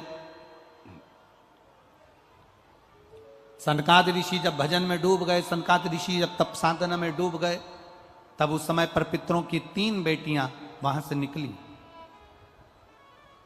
3 बेटियां निकली। और संतों की 3 बेटियां एक एक कर कर जब निकलना चालू करा, उन्होंने मेना निकल कर गई, धन्या निकल कर गई, कला निकल कर गई। इनके जो कपड़े थे, इनका जो वस्त्र था, इनका जो आभूषण था, इनका जो लहंगा था, वो लहंगा, वो वस्त्र सनत कुमारों की जंघा पर पड़ गए। इनके शरीर का जो वस्त्र था वो सनत कुमारों की जंघा पर पड़ गया, शरीर पर पड़ गया। आप लोगों के स्मरण में होगा, हमने पहले एक बार कथा में कहा, जितने लोग नियम से कथा सुनते हैं ना उनको मालूम होगा। हम पहले आप लोगों को कथा में कहे हैं कि कथा सुनने बैठो तो कथा चालू हो उसके पहले आकर बैठो, और कथा जब विराम हो तो विराम के आरती होने के बाद कर्पूर गौरम जब चालू हो जाए तब आप अपना स्थान छोड़कर जाओ। क्यों कहते हैं, उसका कारण क्या बनता है? ये इस पंडाल में ना जाने कितने लोग हैं, आपका तो नहीं मालूम, पर पंडाल में ना जाने कितने लोग हैं जो केवल कथा के लिए आते हैं। 3 घंटे बाबा के लिए धूप में तपते हुए हजारों रुपए खर्च कर कर आते हैं। उनकी भक्ति में कोई त्रुटि नहीं होना चाहिए, उनकी भक्ति में कोई ठेस ना पहुंचे। आप निकल कर जाते हो, या तो कथा जिनको बीच में जाना रहता है उनसे निवेदन है कि वो पीछे की ओर बैठे, जिससे इतने श्रोता भाई बहनों को कोई कष्ट ना हो। किसी को अपना वस्त्र, मैना धन्या कला का केवल वस्त्र सनत कुमार को लग गया था, केवल वस्त्र। और सनत कुमार कर क्या रहे थे? केवल भगवान की कथा कर तत्व ग्रहण कर, केवल भक्ति में डूबे, केवल श्राप दे दिया, मैना धन्या कला, हम तुम्हें तीनों को श्राप देते हैं, पितृलोक छोड़कर मृत्यु लोक में तुम चली जाओगी। तीनों की आंख से आंसू बहने लगे। हमने गलती क्या करी है ये तो बताओ। हमने ना तो आपको अपशब्द कहा, ना हमने आपको ताना दिया, ना हमने आपको गाली दी, ना हमने आपको अड़ा टेढ़ा कहा, ना हमने आपका अपमान करा, फिर आखिर हमने करा क्या ऐसा? सनत कुमारों ने कहा तुमने एक गलती करी है मैना धन्या कला। जिस समय पर हम भगवान की अविरल भक्ति में डूबे हुए थे, सत्संग में डूबे हुए थे, भगवान की कथा में डूबे हुए थे, भगवत स्मरण में हम डूबे हुए थे, उस समय पर तुम निकल कर जा रही थी और तुम्हारे शरीर का कपड़ा हमको लग रहा था। इस कारणवश तुम तीनों को श्राप दिया जाता है कि तुम मृत्यु लोक में जाकर निवास करोगी। दुनिया का सबसे सुंदर लोक है पितृलोक, पर पितृलोक से नीचे मैना धन्या कला आ गई और उनकी आंख में जल भर गए। हमारा कल्याण, हमारा कल्याण कैसे होगा?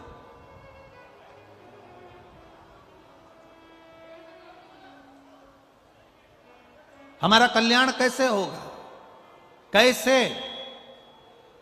तब कहा, उसी समय पर वर्णन किया है महाराज, कथा करे उसी समय पर वर्णन किया।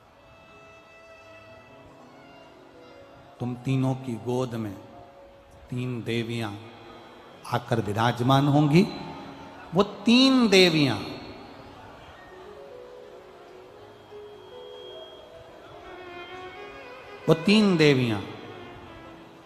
तुम तीनों का कल्याण करेंगे।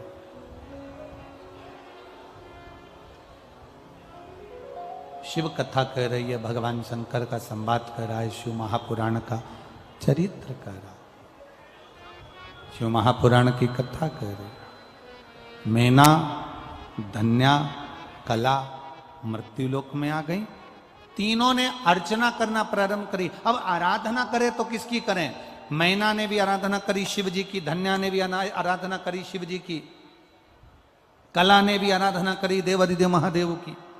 तीनों ने आराधना करी। समय आया, मैना की गोद में माता पार्वती जी प्रकट हो गई और ऐसी प्रगति जिन्होंने भगवान शिव के साथ में मंगल विवाह का आनंद पा लिया। ऐसी प्रगति अपने तप साधना के बल को बढ़ाया,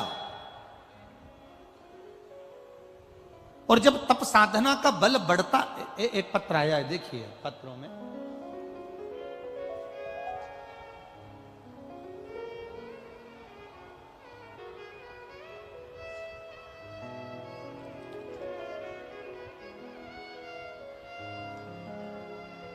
मैं बाला देवी धर्मपत्नी श्री गोविंद प्रजापति निवासी खटीमा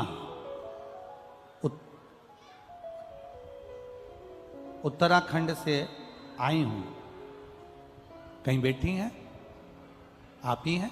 दोनों हाथ हिला दो एक बार ऐसा। हाँ हिलाओ ऐसा। हाँ, मैं बाला देवी धर्मपत्नी श्री गोविंद प्रजापति निवासी खटीमा उत्तराखंड से आई हूं गुरुजी। कोटि कोटि धन्यवाद करने के लिए, बाबा के चरणों को नमन करने के लिए आई हूं। मैं बाबा की महिमा का क्या गुणगान करूं गुरुदेव।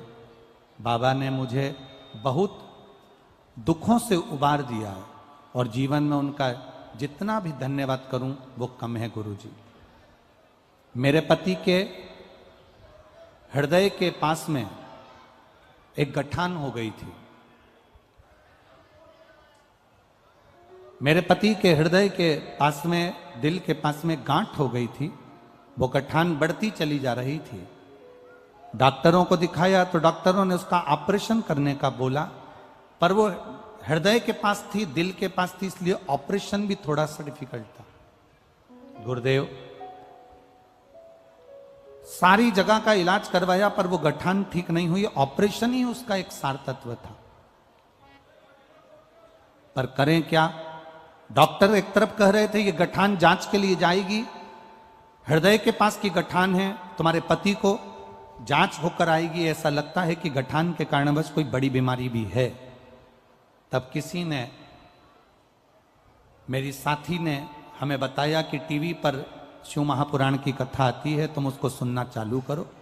हमने शिव महापुराण की कथा सुनना चालू करी। एक लोटा जल शिवजी पर चढ़ाकर थोड़ी सी जल झेल कर लाते, पति को आचमन करा देते, एक बेलपत्री उठाकर लाते, अपने पति को दे देते गुरुदेव।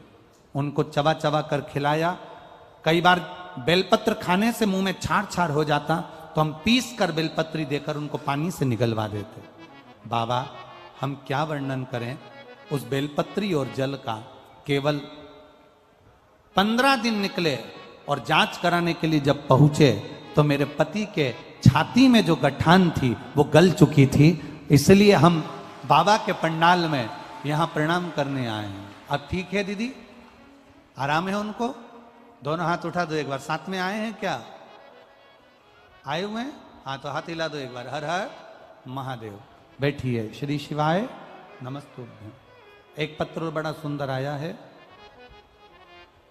मैं प्रतिभा चौहान, मेरे पति अरविंद चौहान, मैं ग्राम केशवपुर जिला मैनपुरी से हूं। मेरा मोबाइल नंबर ये है। गुरुदेव एक लोटे जल का मैं क्या वर्णन करूं। मैं 2020 से आपकी कथा टीवी पर सुन रही हूं। कहीं बैठी हो तो हाथ हिला सकती हैं। कहीं बैठी हो प्रतिभा चौहान, पति श्री अरविंद चौहान, ग्राम केशवपुर जिला मैनपुरी। कहीं बैठी हो तो हाथ हिला सकती हैं। पीछे, सबसे पीछे हैं। हाँ हाथ हिला दो एक बार वापिस। हाँ ठीक है।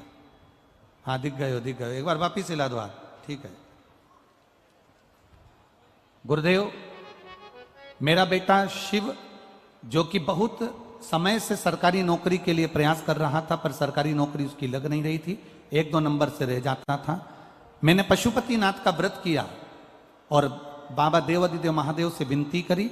बाबा की कृपा से, शिव जी की करुणा से मेरा बेटा शंकर भगवान पर शहद लगाकर, बेलपत्री लगाकर शंकर को जल चढ़ाकर गया और नौकरी के लिए एग्जाम में बैठा। बाबा की कृपा से मेरे बेटे की 9/9/2021 में जेल पुलिस में उसकी ज्वाइनिंग हो गई है। मैं बाबा को यहां धन्यवाद देने के लिए आई हूं। यह शिव तत्व। ओ घड़ी बैठिए बहन। हर हर महादेव। शिव की आराधना,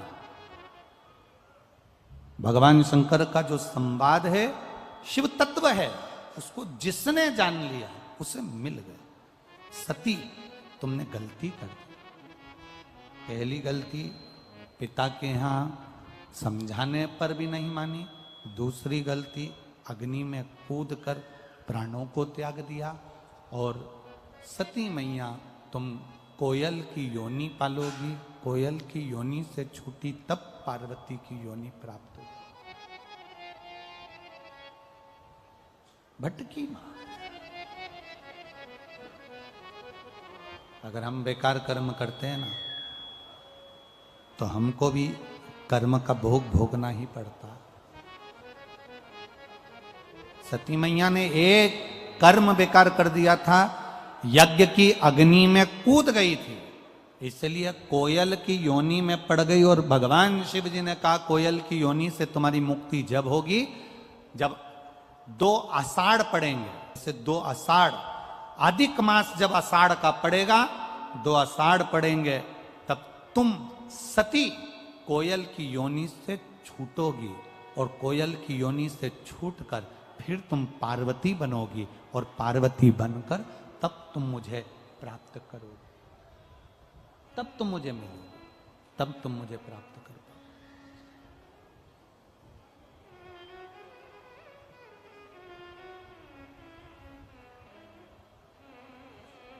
एक आप लोगों ने कभी स्मरण किया है कि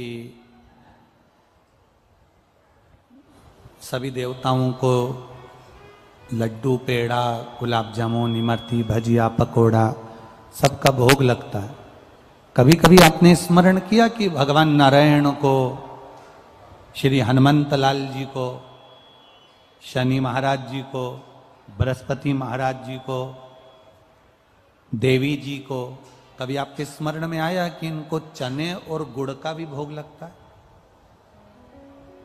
बोलो सही है कि गलत है? अरे बोलो तो जम के। चने और गुड़ का भी भोग लगता है। और कभी अगर आपके स्मरण में आता हो, जब शादी होती है, घर में कोई विशेष फंक्शन होता है, विशेष कोई आयोजन होता है, जब माताएं सुहागिल करती है, आपके यहाँ क्या बोलते हैं हमको इसका स्मरण नहीं है मैनपुरी साइड में, पर हमारे उधर तो कहते हैं सुहागल माताएं बैठती हैं आपस में ऐसे चारों तरफ, और फिर वो मांग में सिंदूर भरती है, एक पाटे पर उसकी पूजन करती हैं, फिर उनकी गोदी में पेड़ा दिया जाता है, चना दिया जाता है, गुड़ दिया जाता है। कभी आप लोगों के इधर होता है कि नहीं होता? होता है? अरे जम के तो बोलो जरा, होता है ना?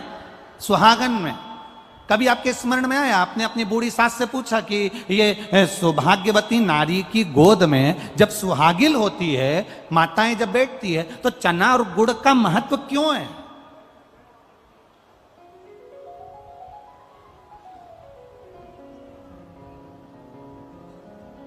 क्यों श्री हनुमंत लाल जी को चना और गुड़ लगता है? क्यों श्री शनि महाराज जी को चना और गुड़ लगता है? क्यों भगवान नारायण को चना गुड़ लगता है?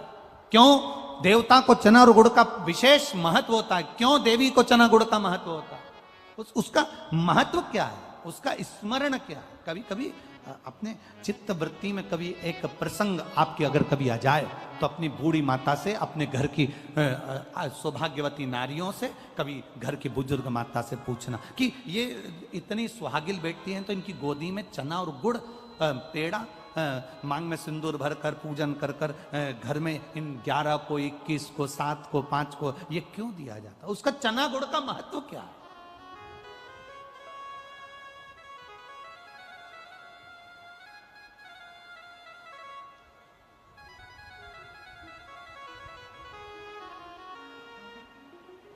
केवल एक सुहागिनी ऐसी होती है जिसमें बिठाकर चारों तरफ उनकी मांग का सिंदूर देकर, उनके मांग में सिंदूर का भाव देकर, और गोदी में चना और गुड़ डाल दिया जाता, पेड़ा डाल दिया जाता, लड्डू डाल दिया जाता। उसका महत्व क्या है?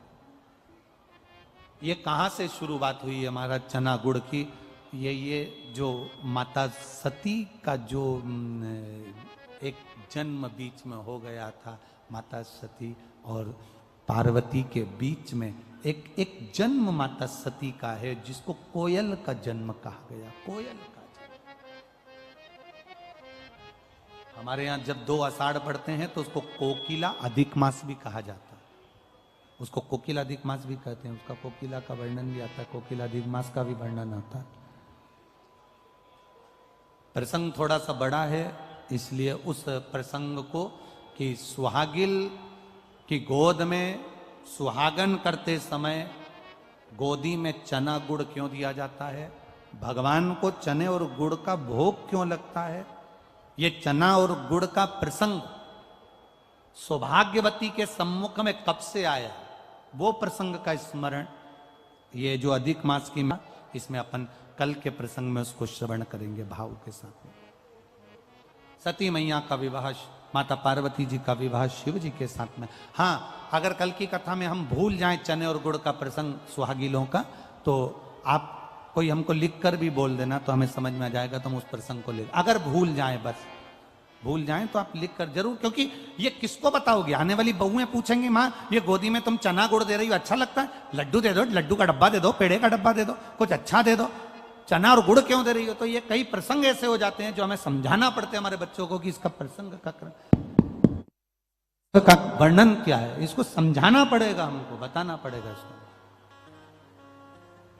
शिव कथा कह रही है, भगवान श्री गणेश जी महाराज का प्रागट्य हुआ है। जोरदार ताली बजाकर स्वागत करिए, भगवान श्री गणेश जी महाराज पधार रहे हैं।